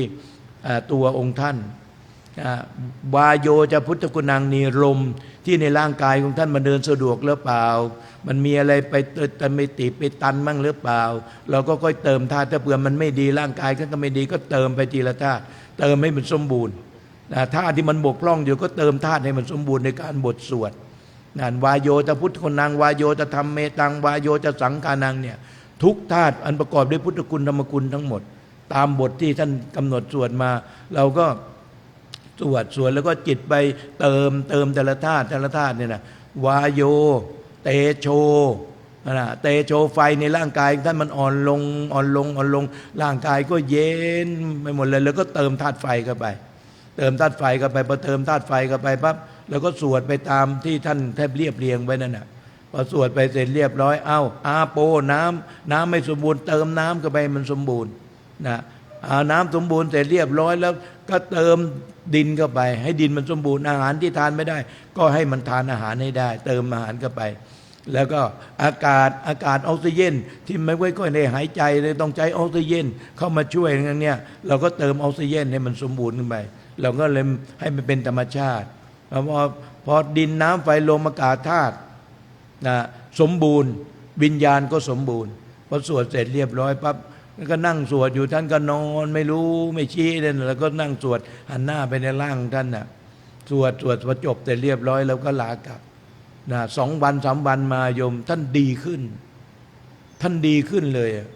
พระก็บอกมันอัศจรรย์มากเลยนะแล้วปีนี้วันเกิดท่านครบ100 ปีเขาก็ฉลองวันเกิดแต่วันเขากำหนดฉลองวันเกิดพอดีหลวงปู่สุธรรมใหญ่สกลนครมรณภาพอาตมาไปงานพระก็นิมนต์ให้อาตมาไปร่วมงาน100 ปีของหลวงปู่แล้วก็ในใบนิมนต์นั้นก็บอกว่านิมนต์ท่านอาจารย์ไปสวดธาตุถวายหลวงปู่ด้วยหลวงปู่อ่อนลงไปเรื่อยพอเราจะไปสวดจริงๆไปงานหลวงปู่บุญมาใหญ่ยังไม่ได้ไปเลยนะโยมทางนู้นบอกว่าเราจะนิมนต์ไปสวดธาตุเขาบอกว่าหลวงพ่อสวดไม่ได้แล้วตอนนี้หลวงปู่อยู่โรงพยาบาลว่างั้นนะอยู่โรงพยาบาลเราก็จะไปสวดว่างั้นนะก็จะไปสวดก็ไปกับท่านดำริศนี่แหละพระอื่นก็ไม่มีใครก็ไปเขาก็ยุ่งอยู่ในงานที่เตรียมงานจะจัดงานวันพรุ่งนี้เนี่ยแต่หลวงปู่ยังนอนโรงพยาบาลอาตมาไปดูไปกราบท่านอยู่ต้องนอนที่เตียงโรงพยาบาลที่สกลนครอาตมาก็ไปดูก็โอ้หลวงปู่นอนไม่รู้เรื่องเลยหลวงปู่ครับชินมาครับท่านก็ไม่ขยับไม่กระเยื่อนเลยนอนในใจรวยอาตมาก็ท่านจะรับรู้ไหมรับรู้กายมันไม่รับรู้แล้วก็บอกจิตท่านรู้จะมาไอ้ที่ป่วยมันป่วยกายเฉยๆแต่จิตท่านไม่ได้ป่วยไปด้วยอาตมาก็สวดก็นั่งสวดที่ในนั้นนะก็เอาพระมาให้ได้5 องค์ก็สวดโยมก็สวดไปด้วยโยมก็สวดไม่ได้แล้วก็สวดไปพอสวดเสร็จเรียบร้อยอาตมาก็กลับมาจึงมาสวดมนต์ถวายท่านที่การจัดงานที่วัดท่านนะเขาเตรียมงานแล้วก็เราก็รีบกลับมาก็มาสวดมนต์เพราะว่าพอตกเช้ามาว่าพระรายงานโทรมาบอกว่าหลวงปู่ลุกขึ้นจากเตียงห่มจีวรได้ฉันข้าวได้เลยเนี่ยวันนี้ก็มาหลวงปู่แต่เราดูท่านก็ยังอ่อนหลวงปู่ปั่นเนี่ย101 ปีอยู่101 ปีเพราะฉะนั้นมันอัศจรรย์มากนะเรื่องของเนี่ยอาตมาก็ไม่ได้นั่นแหละแต่ว่าเวลาจะสวดเนี่ยเราต้องตั้งจิตให้ดีให้มุ่งไปในตรงตัวท่านเติมเหมือนเติมธาตุเพราะท่านโพลีธรรมทโลท่านก็บอกว่าผู้ที่ป่วยเนี่ยบางทีไม่รู้ว่าหมอก็ไม่รู้ว่าเป็นโรคอะไรหรือจะลาลงไปหรืออะไรต่างๆหาสาเหตุของโรคไม่เจอสมุดฐานของโรคไม่เจอจะถวายยาก็ถวายลำบากก็เลย อาตมาก็ไปสวดให้พอสวดไม่ว่ามันดีวันดีคืนขึ้นมา แต่ว่ามันก็ได้ระยะหนึ่งนะโยมในที่สุดมันถึงที่สุดแล้วมันก็ต้องเป็นไปตามสภาพของมันอย่างนั้นเพราะฉะนั้นนี่คือให้เราทุกท่านเราทุกคนว่าสิ่งที่สำคัญที่สุดโยมอาตมาว่าโลกใบนี้ไม่ใช่เย็นขึ้นแต่เมืองจึงได้บอกไว้ว่าทางภาคกลางโยมแถวกรุงเทพภาคใต้แรงต่างพวกนี้แม้กระทั่งระยองจันทบุรีจะมาบอกว่าอีก30-40 ปีข้างหน้าวัดจะไม่มีพระอยู่แล้วในกรุงเทพจะต้องจ้างคนเฝ้าสมบัติของวัดเพราะพระไม่มีพระเก่าบวชแล้วก็เรียนเสร็จแล้วก็ลาสิกขาออกไปข้างนอกพระที่อยู่เพื่อจะนั่นมาก็ตายไปเรื่อยๆตายไปเรื่อยๆมรณภาพไปเรื่อยๆพระใหม่ไม่เกิดขึ้นพระเก่าหมดไปเรื่อยๆเรื่อยๆเรื่อยๆแล้วจะเหลืออะไรโยมแล้วต่อไปข้างหน้าจะต้องจ้างคนเฝ้าสมบัติแล้วจะพระจะเกิดใหม่ก็ไม่มีเด็กรุ่นใหม่มันจะบวชเลยโยม7 วันอาตมาตั้งกฎไว้ที่วัดว่าถ้ามาบอกจะมาขอบวช7 วันนี่ไม่ได้ต้อง25 วันถึงเดือนหนึ่งถึงจะบวชได้แล้วบวชแล้วก็โทรศัพท์นี่ลิบหมดเลยโยมอาตมาไม่ให้เก็บโทรศัพท์ไว้โทรศัพท์อันตรายกับพระยิ่งเป็นพระหนุ่มยิ่งอันตรายแม่ชีที่มาบวชพราหมณ์ทุกวันอาตมาเขียนตั้งกติกาไปเลยผู้ที่จะมาบวชพราหมณ์จะใหญ่ขนาดไหนจะเก่งขนาดไหนจะเป็นลูกศิษย์ก้นกติอะไรต่างกันไหนยึดโทรศัพท์หมดยึดโทรศัพท์หมดให้โทรได้วันละ5 นาทีถ้ามีธุระมาขอได้โทรเสร็จแล้วก็เก็บเพราะอะไรโยมเสียเวลาไปแล้วเราดูแลอย่างดีทั้งหมดเลยไม่ได้อะไรนี่ถ้าลงทุนนักลงทุนก็คือขาดทุนอย่างเดียวใช่ไหมมันต้องได้อย่างน้อยที่สุดเดือนหนึ่งเนี่ยเราเข็นมากๆเข้าแล้วเข็นมากที่สุดก็คือบวชมาแม่ชีพระนี่อาตมาก็ไม่ได้ให้ทำงานนะโยมอย่างที่โยมทำวัดใบพระสวดมนต์ได้ยินแล้วฟังแล้วเพราะมากโยมมันเป็นเพราะมากเพราะตรงไหนเพราะตรงที่ว่าคำแปลแล้วโยมสวดบ่อยๆจะกลายเป็นชำนาญขึ้นโยมรู้ไหมว่าสิ่งที่เราสวดทั้งหมดอยู่ในตัวเราทั้งหมดเข้าใจไหมไม่ได้มาจากอื่นเลยโยมรูปังอนิจจังเวทนานิจจาสัญญานิจจาสังขารานิจจาวิญญาณังนิจจังรูปังอนัตตาเวทนานัตตาสัญญานัตตาสังขารานัตตาวิญญาณังนัตตาสัพเบสังขารานิจจาสัพเบสังขาราทุกขาสัพเบสังขาราอนัตตาติสังขารทั้งหลายทั้งปวงที่ธรรมชาติปรุงแต่งขึ้นและมนุษย์ปรุงแต่งขึ้นย่อมมีสภาวะเหมือนกันทั้งหมดเกิดขึ้นในเบื้องต้นตั้งอยู่ในท่ามกลางบนสุดก็แตกสลายลงเป็นอนิจจังทั้งหมดเลยเพราะฉะนั้นนี่คือให้เราได้เข้าใจว่าสิ่งทั้งหลายทั้งปวงเหล่านี้มันอยู่ในตัวเราทั้งหมดพระเจ้าไม่ได้เอาอย่างอื่นมาสอนเรานะโยม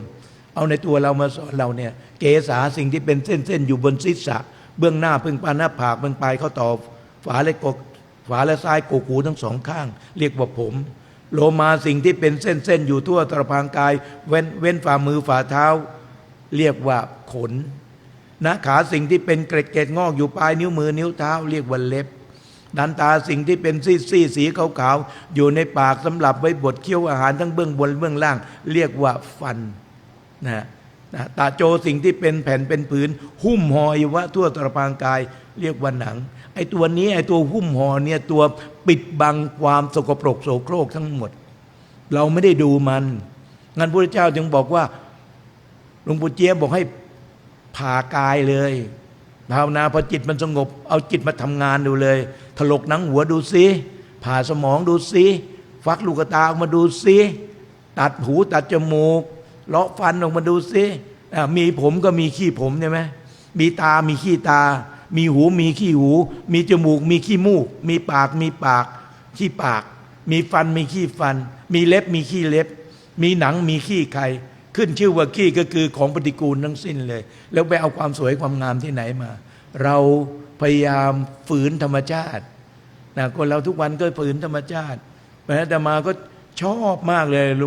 หลวงปู่เจียท่านพ่อเฟื่องบอกว่าตั้งธาตุ6จริงๆแล้วถ้าธาตุมันแยกจากกันมันเป็นกายไม่ได้เลยโยมถ้ามันรวมกันแล้วเนี่ยมันก็เป็นกายอย่างศาลาหลังเนี้ยวิหารหลังเนี้ยมันก็มาจากเหล็กอิฐหินปูนทรายใช่ไหมตอนมาก็มากองกันอยู่พอมาทำรวมกันเข้า ไม่เรียกอิฐหินปูนทรายแล้วเรียกเป็นศาลาวิหารไปเลยถ้าลื้อออกมาเมื่อไหร่โยมนั่นเศษอิฐนั่นเศษเหล็กนั่นเศษหลังคานั่นเศษอะไรต่างๆเป็นเศษไปหมดร่างกายเราก็เป็นเช่นนั้นร่างกายก็เป็นเช่นนั้นพอรวมตัวกันเข้าเมื่อไหร่นะลื้อออกเมื่อไหร่มันก็พังเนี่ยเพราะฉะนั้นนี่คือให้เราได้เข้าใจว่าสิ่งที่โยมควรทำเนี่ยอาตมานี่คือเป็นสิ่งเดียวที่ได้เห็นแล้วไม่ใช่เสียงเหมือนสวดมนต์เหมือนฟันเลื่อยสูงสูงต่ำต่ำสูงสูงต่ำต่ำไม่ใช่แต่เสียงโยมสวดเสมอมากถือว่าโยมทำมาไม่น้อยแต่พยายามทำต่อไปอาตมาจึงบอกนั่งรถมาก็คุยกับนักศึกษาปี 4นะที่ไปรับเนี่ยเป็นชมรมพุทธเนี่ยแล้วก็บอกทุกวันนี้ชมรมพุทธมีสมาชิกเท่าไหร่ประมาณ20 กว่าคน20 กว่าคนหาเพิ่มไหมก็พยายามหาเพิ่มก็ไม่ค่อยได้เจ้าอย่าไปหาคนที่ปี 1 ปี 2 ปี 3เข้ามาเนี่ยเขาไม่เข้าหรอกเพราะพวกนี้เกินไปแล้วรู้แล้วมากเกินไปแล้วไอ้สิ่งตรงนี้มาอย่างนี้ไม่เอาต้องเอาปี 1เด็กมันกำลังเข้ามาเนี่ยกำลังอยากอะไรเชิญไปให้มาทำอะไรมันก็เข้ามาล็อกมันก่อนเลยปี 1เนี่ยพอปี 1ไปปั๊บพอมันเห็นคุณค่าขึ้นเนี่ยโยมทำดีมันต้องได้ดีโยมพอทำเสร็จเรียบร้อยพอมันให้ความดีเนี่ยมันเกิดขึ้นกับใจของเรารู้ว่าดีแต่ไม่ทำโยมเหมือนก็หุงข้าวสุกแล้วไม่ทานอย่างนั้นนะใช่ไหมหุงข้าวสุกแล้วเต็มโต๊ะเลยวางบนโต๊ะหมุนนะข้าวก็เต็มโต๊ะกับข้าวก็เต็มโต๊ะข้าวก็พร้อมหมดเลยแต่ไม่ได้ตักข้าวเหล่านั้นใส่ปากเลยข้าวเหล่านั้นก็ไม่เกิดประโยชน์รสชาติที่ทำว่าอร่อยก็ไม่เกิดไม่รู้เพราะฉะนั้นข้าวหุงสุกแล้วต้องทานถึงจะเกิดประโยชน์ข้าวทำประโยชน์คนที่หิวให้อิ่มใช่ไหมคนที่หิวให้อิ่มข้าวก็มีประโยชน์เราเหมือนกันสมาธิเขาทำหลับไว้ให้พุทธเจ้าบอกว่าพ่อแม่ครูบาอาจารย์บอกว่าทำสมาธิแล้วเมื่อจิตมันสงบแล้วทุกข์มันจะค่อยๆหายไปเพราะจิตมันสงบมันไม่มีอารมณ์อะไรเข้ามาโยมลองอยู่เฉยๆลองทำสมาธิบ่อยๆอาตมาว่าขอให้ทำวันทุกวันโยมลองทำดูนะภายใน3 เดือนนะถ้าโยมทำไม่ขาดเลยนะภายใน3 เดือนชีวิตโยมจะเปลี่ยนจิตของโยมจะเปลี่ยนเคยความเครียดความเห็นนุ่นทุกมันหงุดหงิดงุ่นง่านไปหมดไม่ก็เลยไม่สบอารมณ์อะไรต่างๆเนี่ยมันวุ่นวายไปหมดทุกสิ่งทุกอย่างเลยจริงๆแล้วโลกมันเป็นของมันอย่างนี้แต่เราเอาจิตของเราไปเกี่ยวข้องกับโลกมันมากเกินไปเราก็เลยเอาจิตของเราไปเอาโลกนั้นเข้ามาเหมือนเอาของที่มันไม่ดีเข้ามาสู่ในใจจริงๆแล้วจิตของเรามันว่างเปล่าอยู่นะแต่เราก็เอานู่นเข้ามาเอานี่เข้ามาตากระทบรูปเกิดความรู้สึกขึ้นหูได้ยินเสียงเกิดความรู้สึกขึ้นพอใจไม่พอใจนั่นน่ะจะเป็นสุขก็ตามทุกข์ก็ตามสุขมันเป็นนิจจังทุกข์มันก็เป็นนิจจังอุเบกขามก็เป็นนิจจังยึดติดไม่ได้เลยโยมยึดติดไม่ได้ถ้ายึดติดเมื่อไหร่โยมเป็นทุกข์ทันทีเลยเพราะอารมณ์มันแน่นอนที่ไหนเช้าอารมณ์อย่างหนึ่งสายอารมณ์อีกอย่างหนึ่งไอ้เช้าเนี่ยมันนอนพักผ่อนมาสบายตื่นขึ้นมาก็อารมณ์สบายโยมพอเช้าขึ้นมาไปเจอนั่นเจอนี่ไปกระทบกับหูตาจมูกไปปั๊บนั่นเริ่มเกิดแล้วโยมนั่นแหละคือเราสะสมไปเรื่อยเพราะนั้นสิ่งที่สำคัญที่สุดเราต้องทำจิตของเราให้อยู่เหนืออารมณ์ให้ได้เข้าใจไหมอารมณ์อะไรจะเข้ามาก็บอกว่าไอ้สิ่งเหล่านี้มันเกิดมาอยู่แล้วเราไม่เกิดมามันก็มีของมันอยู่แล้วเราจะไปยุ่งอะไรกับมันโยมกิเลสเราไม่จำเป็นต้องไปฆ่ามันนะความโลภความโกรธความหลงเราไม่ต้องไปฆ่ามันหรอกความโลภความโกรธความหลงมันก็มีของมันอยู่แต่เราไม่ไปยุ่งกับมันมันก็ไม่ใช่ว่าจะมาเสียใจนะมันไม่ใช่จะร้องไห้นะถ้าเรายุ่งกับมันเมื่อไหร่มันไม่ร้องไห้แต่เราน่ะจะร้องไห้เข้าใจไหมเพราะนั้นมีคนหนึ่งไปถามพระพุทธเจ้าทำไมข้าแต่พระนักโคดมว่าพระนักโคดมนั้นสามารถแก้ปัญหาได้ทั้งหมดทุกสิ่งทุกอย่างเลยใช่ไหมมีอะไรหรือทำไมข้าพเจ้าถึงทุกข์เหลือเกินลำบากเหลือเกินไปไหนมาไหนก็ลำบากไปหมดเลยแต่เรียบร้อยมาทั้งหมดพระเจ้าก็มองดูเนี่ยบนหัวเทินไว้บนหัวสมบัติของตัวเองเทินไว้บนหัวบ่า2 ข้างแบกไว้เต็มเลยมือ2 ข้างยังหิ้วไว้อีกแล้วยังถูกลากไปอีกเนี่ยนะมหาพุทธเจ้าว่าไอ้สิ่งที่อยู่บนหัวเอาออกสิอันนี้ก็ออก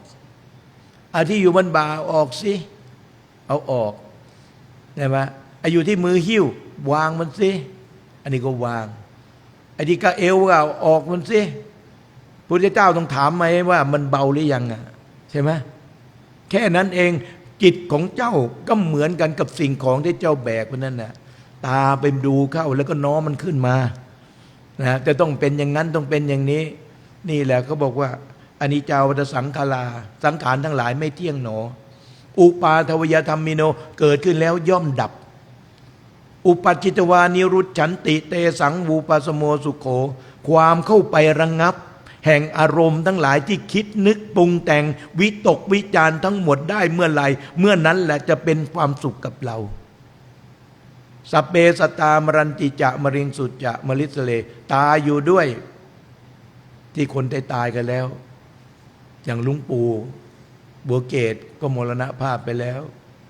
อาจารย์ณรงค์เมื่อวานก็มาไปเผาแล้วหลวงปู่ใหญ่ขอนแก่นก็มรณภาพไปแล้ว90กว่าแล้วก็ตายอยู่ด้วยเห็นอยู่ตายแล้วด้วยที่ไปเผากันไปแล้วนั่นน่ะจากตายต่อไปด้วยนี่นั่งพูดอยู่นี่แล้วก็นั่งฟังอยู่นี่ต้องตายแน่นอนโยมหรือโยมว่าจะไม่ตายใช่ไหมนี่คือพระพุทธเจ้าให้สอนให้เราคือเอาตัวเราเนี่ยแหละเป็นตัวอาจารย์สอนแล้วก็ดูมันไปสิเมื่อ20 ปีที่แล้วเป็นยังไงพอผ่านไป20 ปีแล้วคนเก่าไหมคนเก่าแล้วรูปร่างมันเหมือนเก่าไหมไม่เหมือนเก่าแล้วผมเริ่มมีงอกแล้ว50 60ไปดูตอนหนุ่มๆสาวๆมันก็เห็นดูหน้าตาดึงเดี๋ยวไปดูแค่นั้นโยมดูต่อไปพิจารณากายพิจารณาต่อไปพุทธเจ้าไม่ได้นั่นแหละนี่คือให้เราเห็นไม่ว่าเกศามันก็มีแต่ความสกปรกโสโครกขนก็มีแต่สิ่งที่สกปรกโสโครกสันฐานที่เกิดของมันก็น้ำเลือดน้ำหนองทั้งนั้นเลยโยมเล็บก็มีแต่สิ่งที่มันดึงเล็บมันในเลือดกระฉูดออกมาเลยเนี่ยมันสวยที่ไหนนะดันตาฟันเนี่ยมองดูมันสวยมันงามถอดออกมาดูสิโยมเวลามันปวดมันอยากจะเลาะทิ้งทั้งปากนะโยมใช่ไหมเพราะฉะนั้นว่าฟันสวยฟันงามมันไม่ใช่หนังที่เราหุ้มห่อไว้อาตมาเคยดูพิจารณากายพอจิตนั่งภาวนาพอจิตมันสงบก็เลยตัดคอออกผ่าสมองออกตัดแขนออกตัดขาออกเหลือแต่ตัวผ่าท้องเราเคยผ่าไหมเคยผ่าอะไรล่ะผ่ามะม่วงผ่ามะพร้าวผ่าอะไรต่างๆมาตอนนี้มาผ่าตัวเราเองก็แบะออกไปไอ้นี่อยู่ตรงนี้ไอ้นี่อยู่ตรงนี้ไอ้นี่อยู่ตรงนี้ผ่าแตงโมยังมีรสชาติเปรี้ยวหวานยังหวานเจี๊ยบเย็นสบายรสชาติหวานนะแต่ถ้าผ่าท้องเราไม่มีอะไรเลยที่จะเกิดประโยชน์เลยโยมมีแต่ของปฏิกูลนั่นเลยแล้วนี่คือหนึ่งโยมพระหนุ่มอันตรายมากที่สุดคือ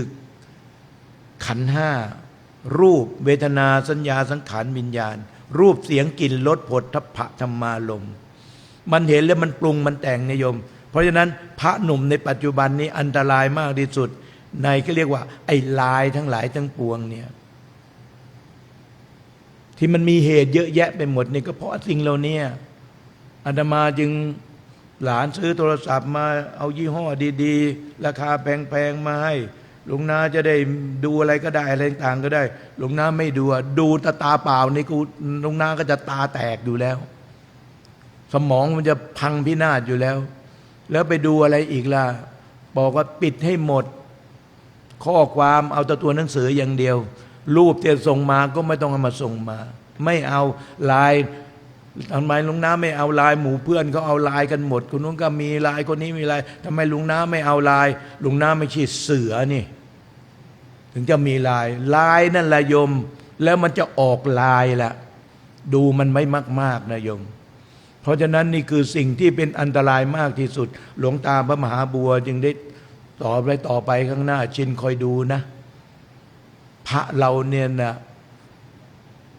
มันจะหาคุณธรรมศีลธรรมจริยธรรมไม่ได้เพราะโลกมันเจริญไงโยมมันเจริญรุ่งเรืองไปในเรื่องวัตถุโยมแต่จิตใจของคนเราเนี่ยต่ำลงไปเรื่อยๆอาตมาไปดูวัดที่พักสันติธรรมได้ยินเสียงพระสวดมนต์ได้เห็นคุยกับเจ้าวาดว่าทุกวันพระก็จะต้องมีไปไหนไม่ได้ต้องพาญาติโยมทั้งหลายต้องอยู่กับเขา ก็เป็นสิ่งที่ดี แล้วสิ่งที่ได้มาโยมรู้ไหมว่าถ้าจิตเขาเคยทุกข์จิตเขาเคยวุ่นวายแต่จิตเขากลับความวุ่นวายไม่เกิดขึ้นเขาเป็นสุขแล้ว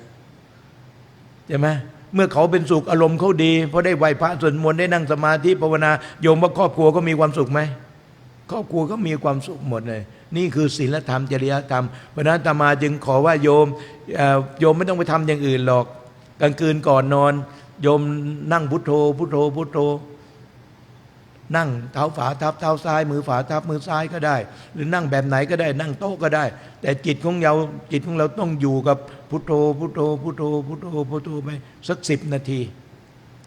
โยมก็กราบพระแล้วก็นอนแล้ววันต่อไปโยมก็อีก10 นาทีแถม1 นาทีมีดอกมา1 นาทีพอไม่ต้องมาเยอะโยมก็ทำเพิ่มไปวันหนึ่งก็เพิ่ม1 นาทีวันหนึ่งก็เพิ่มนาทีถ้าโยมภาวนาไป30 วันเพิ่ม30 นาทีโยมต้นมีแค่10 นาทีเท่านั้นเองนะแต่มันมีดอกมา30ใช่ไหมก็30ก็เป็น40แล้วตอนเนี้ยแล้วก็เพิ่มไปอีก3 เดือนโยมว่าไงอ่ะใช่ไหมเพราะฉะนั้นมันเป็นชั่วโมงนะพอถึงได้เป็นชั่วโมงนะคนที่สามารถนั่งเป็นชั่วโมงได้แล้วไม่ย้ายไปไหนอะไรต่างๆไปไหนไม่ลุกไปไหนได้นะโยมจิตตรงนั้นก็เข้าไปสู่อัปปนาสมาธิแล้วนะกายสงบจิตสงบแล้วนัตถิสันติพลังสุขขังสุขอื่นนอกจากความสงบไม่มีอาตมาว่าพุทธเจ้าฉลาดมากคนกำลังทุกข์เนี่ยเอาภาวนาไปอลุกขมูลเสนาสนังนิสายะปปชาเจอบวชแล้วเธอได้กรรมฐานแล้วเธอไปหาสติหาปัญญาจากในป่าล่มไม้บ้างเงือบผาบ้างถ้ำบ้างนะโคนไม้บ้างเพราะอะไรที่นั่นมันเป็นสัปปายะโยมเสียงทั้งหลายทั้งปวงที่พูดเสียดกันมาทุกวันนี้โยมเสียงแต่ละท่านที่พูดกันเป็นคนที่พูดอยู่ในรัฐสภาหรืออะไรต่างๆทั้งหมดมาฟังดูแล้วพระเจ้าบอกไอ้คนดีแต่พูดนี่มันอย่างนี้เองเนาะ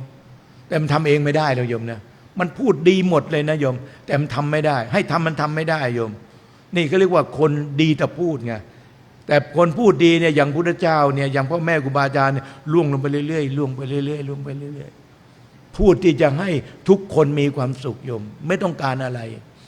พระรูปหนึ่งโยมไปดูชายแดนท่านไปปีกวิเวกชายแดนเผยแผ่ศาสนาท่านก็อยู่ชายแดนในป่าไม่ได้เข้ามาหาพุทธเจ้าเลยเพราะท่านบรรลุธรรมแล้ว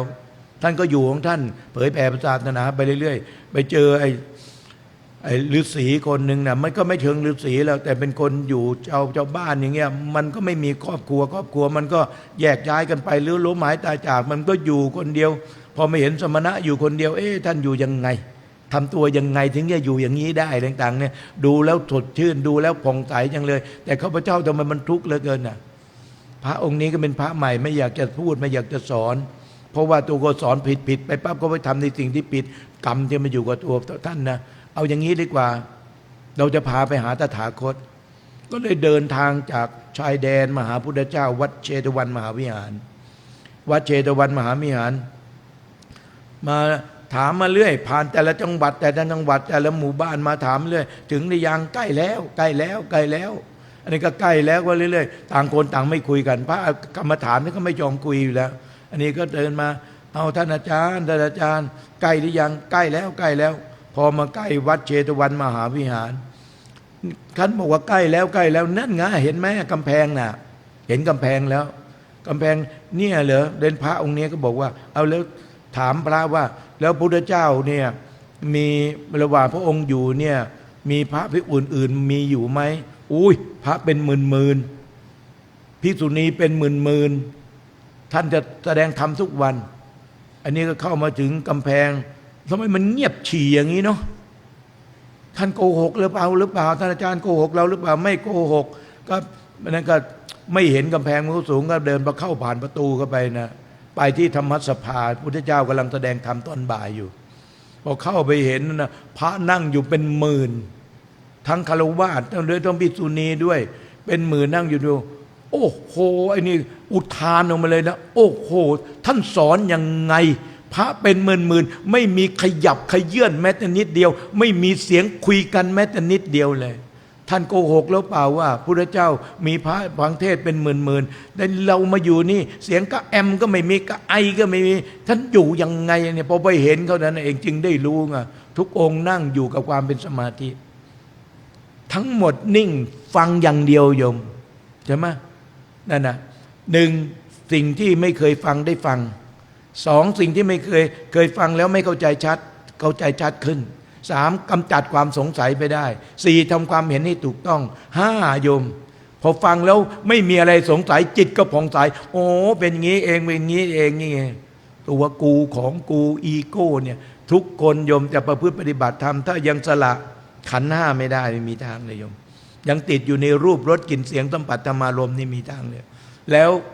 อัตตสัญญาการยึดมั่นถือมั่นในตัวในตนอยู่ลูกเรียกว่าอีโก้มีอีโก้อยู่ไม่มีทางปฏิบัติไม่ได้โยมมันต้องวางสิ่งเหล่านี้ทั้งหมดพุทธเจ้าจึงได้วางทั้งหมดไงโยมไม่เอาอะไรไปเลยเนี่ยโยมแม้กระทั่งเครื่องทรงของพระองค์ไปในพระองค์อธิษฐานพอเปลี่ยนโกนหนวดโกนเข่าเสร็จแล้วเปลี่ยนจีวรเสร็จเรียบร้อยฉันนะเธอจงเอาสมบัติเหล่านี้เอาไปคืนบิดาเราสมบัติเหล่านี้ไม่เกิดประโยชน์สำหรับเรานั่นนะพอเอาไปคืนเสร็จเรียบร้อยปั๊บพระองค์ก็อยู่กับความเป็นสมถะโยมใช่ไหมไม่มีเสียงอื่นใดเข้ามาอันนั้นก็เพคคะไอ้นี่ก็เพคคะโยม10 คนก็10 อย่างนะโยมใช่ไหมแล้วโยม10 อย่างก็10 เรื่องแล้วรับเรื่องแล้วเรื่องไปเงี้ยโยมเพราะฉะนั้นเนี่ยเสียงที่เราได้ยินได้ฟังกันทุกวันเนี่ยไม่ว่าจะเสียงอะไรแต่มาว่าพูดกันดีๆพูดแบบพูดดีพูดแบบอะไรต่างๆเนี่ยแต่ในคำพูดเหล่านั้นอาตมาว่ามันสอดไส้ความอิจฉาริษยาอยู่ในนั้นเข้าใจไหมแต่มันไม่ได้แสดงออกแต่มันสอดไปแล้วนะโยมถ้ามันโดนเยอะเข้าเดี๋ยวมันแสดงออกมาทันทีเลยเพราะฉะนั้นเราทุกท่านเราทุกคนให้เราเข้าใจว่าในความหนุ่มความสาวมันมีความแก่ซ่อนอยู่นะโยมในความหนุ่มความสาวมันมีความเจ็บซ่อนอยู่ในความหนุ่มความสาวมันมีความตายซ่อนอยู่แต่เราไม่เคยได้ไปดูมันแต่พระพุทธเจ้าจึงบอกว่าให้พิจารณาตั้งแต่ยังเด็กๆอยู่ขึ้นไปเรื่อยๆพอมันพิจารณามากๆมันจะนอนอยู่อาตมาดูหลวงตามหาบัวไปเห็นหลวงตาก็ว่าถามหมอนิพนธ์เนี่ยที่ในหลวงส่งมาให้มาดูแลหลวงตาเนี่ยเห็นว่าหมอนิพนธ์อาการอย่างเงี้ยอาตมาดูตัวเลขแล้วมันมีแต่ตกไปเรื่อยๆนะมันไม่แน่นอนในเครื่องไฟฟ้าที่เขามีเนี่ยที่เขาเสียบไปเนี่ยอาตมาดูแล้วถามหมอนิพนธ์เนี่ยอาตมาถามหน่อยว่าไอ้ตัวเลข2-3ตัวเนี่ยไอ้ตัวเนี้ยไอ้ตัว60-93เนี่ยมันตกเท่าไหร่หลวงตาถึงจะใกล้จะละสังขารถามไว้ก่อนเราก็ไม่รู้ว่าหมอนิพนธ์ก็บอกว่าหลวงพ่อท่านอาจารย์ดูนะถ้าตัวเนี้ยมันตกลงมาเรื่อยๆแล้วมาถึง60แล้วมันไม่ขึ้นอย่างเงี้ยท่านอาจารย์ให้คนตามผมเลยนะตอนนั้นหลวงตาใกล้จะละสังขารแล้วหลวงตาอยู่อาการอย่างเงี้ยท่านในสายตาของหมอหลวงตาจะอยู่เท่าไหร่กี่วัน48 ชั่วโมงแน่นอนนะแน่นอนว่าเอาไม่เชื่อหมอเชื่อใครอยู่แล้วจะมาก็จำไว้เลยเอาที่ฐานเลยโยม3 คืนนี้ข้าพเจ้าจะไม่ขอนอนอยากจะดูพระอรหันต์ผู้หมดอาสวะกิเลสเวลาดับขันเป็นเช่นไรโยม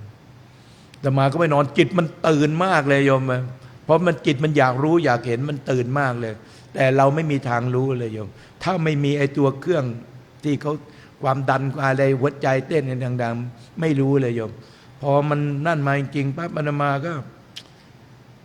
ไม่อยากให้เสียบไปเลยเพราะหลวงตาจะวางอย่างเงี้ยไม่อยากให้เสียบสายนะมันเต็มไปหมดจมูกจะปากนิ้วมือเท้าอะไรต่างในหน้าอกก็เต็มหมดเลยไม่รู้อะไรแต่อะไรสายโยงระยางหมดเลยอาตมาคิดว่าโอ้โหพุทธเฒ่าอยู่มา96 ปี97 ปีพุทธเฒ่าใช้ชีวิตมา90 ปีพอจะตายมาไอ้พวกกิเลสหนาปัญญาหยาบทั้งหลายอยากจะให้หลวงพุทธเฒ่าอยู่อีกอ่ะมันก็ไปดึงไปล้างกันนะโยมเอายากระตุ้นให้หัวใจมันทำงานบ้างหัวใจมันทำงานแต่สังขารมันกำลังจะวางลงโยม บริสุทธิ์ทำไปทำมาอาตมาก็เลยบอกหลวงปู่ลีที่เป็นเศรษฐีธรรมมาลูกศิษย์ท่านก็มานั่งอยู่ใกล้ๆทีนี้อาตมาก็นั่งภาวนาไม่พอหมอนิพนธ์มาถึงหมอนิพนธ์ถามหลวงปู่ครับอาตมาก็น้อยเนี่ยไม่อยากให้เห็นเลยเงี้ยไอ้สายยางเนี่ยหลวงตาใกล้จะวางแล้วเงี้ยไม่อยากจะให้ไอ้เครื่องพวกเนี้ยไปทำลายจิตของท่านจะวางของท่านเนี่ยไปดึงไปล้างเนี่ยเดี๋ยวก็เอา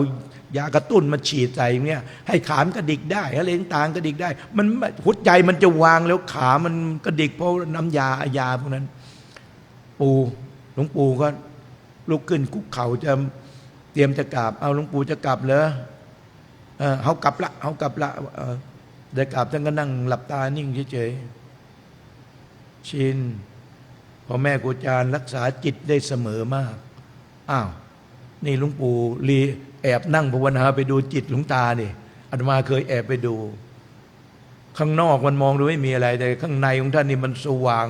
ไฟที่มันสว่างนี่มันสู้ไม่ได้นะโยมหลวงปู่นี่แอบไปนั่งไปดูหลวงตาเนี่ยหลวงตารักษาจิตเสมอมากนี่ท่านเตรียมแล้วโยมเตรียมแล้วหลวงปู่ครับขอโอกาสไอ้ของระยางพวกเนี้ยผมว่ามันช่วยอะไรหลวงตาไม่ได้หรอกหลวงตาขนาดนี้แล้วเนี่ยไปดึงลังจิตของท่านเปล่าๆเงี้ยเอาออกโลดว่างั้นน่ะให้เราเอาออกเลยอาตมาก็เรียกพยาบาลออกเกลี้ยงหมดเลยหมอนิพนธ์มาถึงเอาที่ฟังหูมาพอจะมารายงานบอกว่าอันนี้มันตกไป60 กว่าแล้วอะหมอนิพนธ์ก็เอาใส่หูปั๊บมันจะฟังหมอนิพนธ์อาตมาขอละอย่าถูกตัวหลวงตาเลยตอนนี้ตั้งตากำลังจิตจะวางท้องไม่มีคำมาขึ้นมาลงเลยไม่มีรู้เลยโยมมันนิ่งอย่างเดียวเลยนะแต่อาตมารู้ว่าหลวงตายังไม่ละสังขาร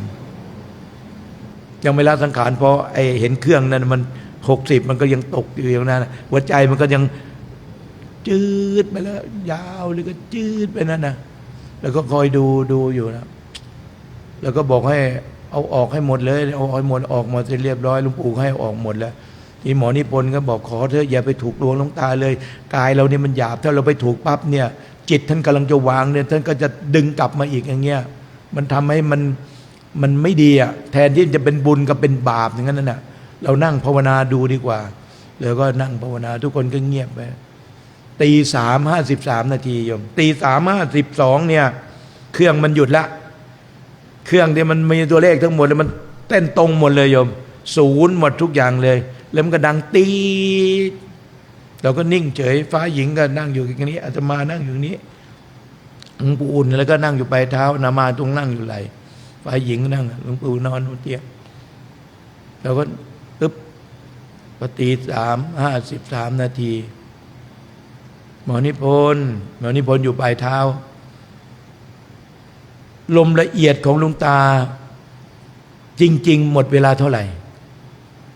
ลมละเอียดเนี่ย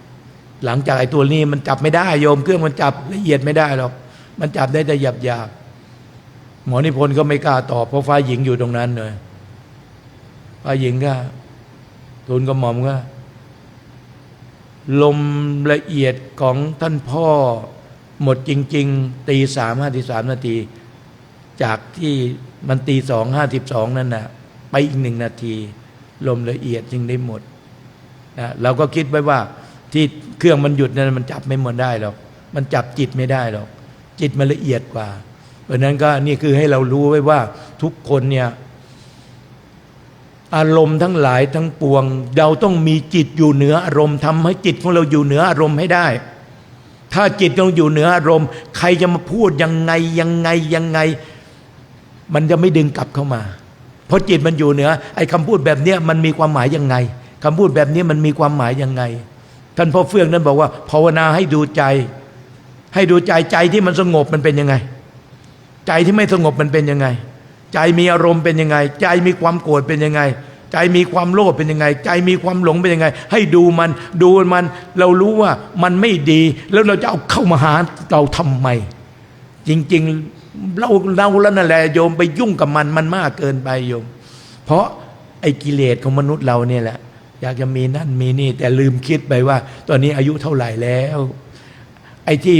มันมาเนี่ยมันมากขึ้นไปเรื่อยๆ ไอ้ส่วนที่เหลือเนี่ยมันน้อยลงไปเรื่อยๆเรื่อยๆแต่ขณะที่มันน้อยลงไปเนี่ยโยมอะไรตามมาโยมแก่ตามมาเจ็บตามมา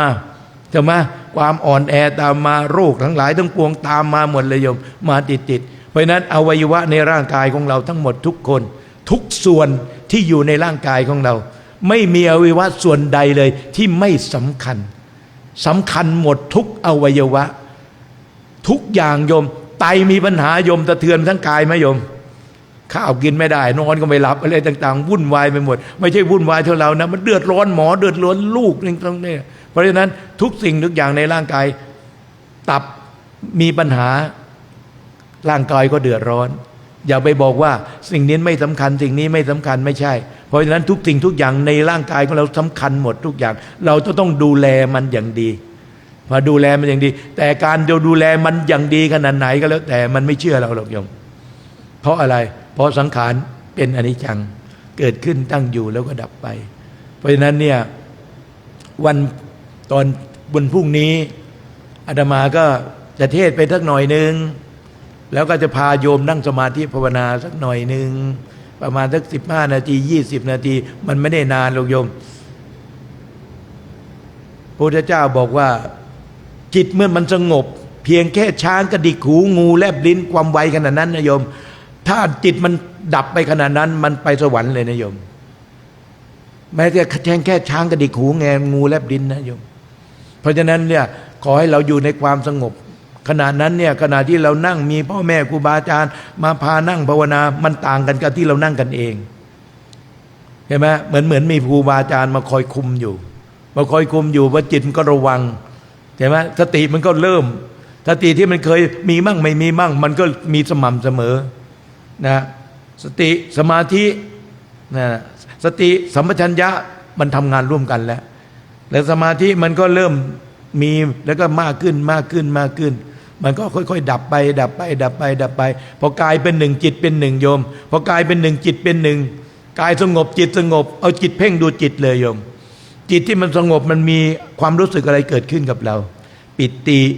ขนลุกขนพองตัวใหญ่ตัวเบากายใหญ่กายเบาน้ำหูน้ำตาไหลเนี่ยเสียงดังขึ้นมาเลยนั่นน่ะนี่คือปิติสุขนั่งอยู่ท่าไหนท่านั้นไม่ขยับไม่กระเยือนความเมื่อยมันไม่ใช่ไม่มีมันมีความเมื่อยมันมีเวทนามันมีแต่ตอนนั้นจิตมันไปอยู่กับความเป็นสมาธิเสียแล้วโยมมันไม่ได้ไปรับรู้ไอ้ที่เมื่อยที่ปวด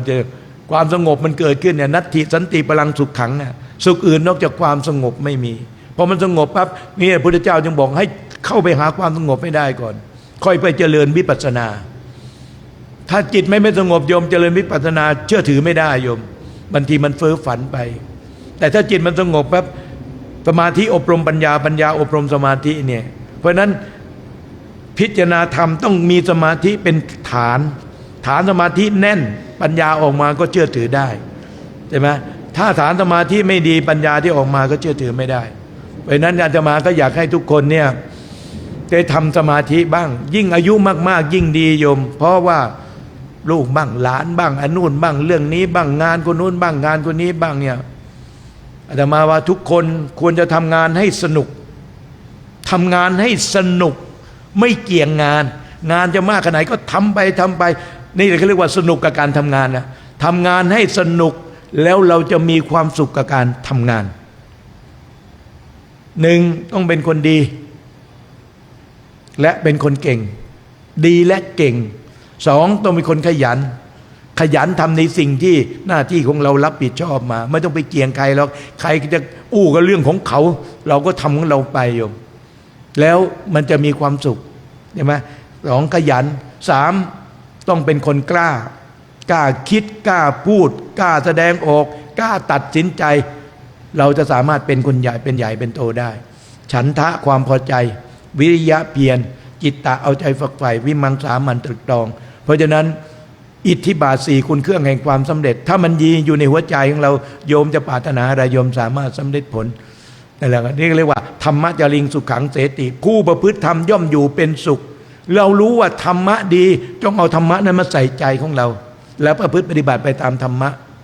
โยมไม่ต้องไปขอร้องหรอกว่าเมื่อปฏิบัติแล้วธรรมะแล้วขอให้เรามีความสุขนะไม่ต้องไปขอร้องมันป ปลูกต้นกล้วยไว้โยมสมมติเราปลูกต้นกล้วยไว้พอต้นกล้วยมันโตขึ้นมาโตขึ้นมาเราพอมันใหญ่โตขึ้นมาคนอื่นเขาปลูกไว้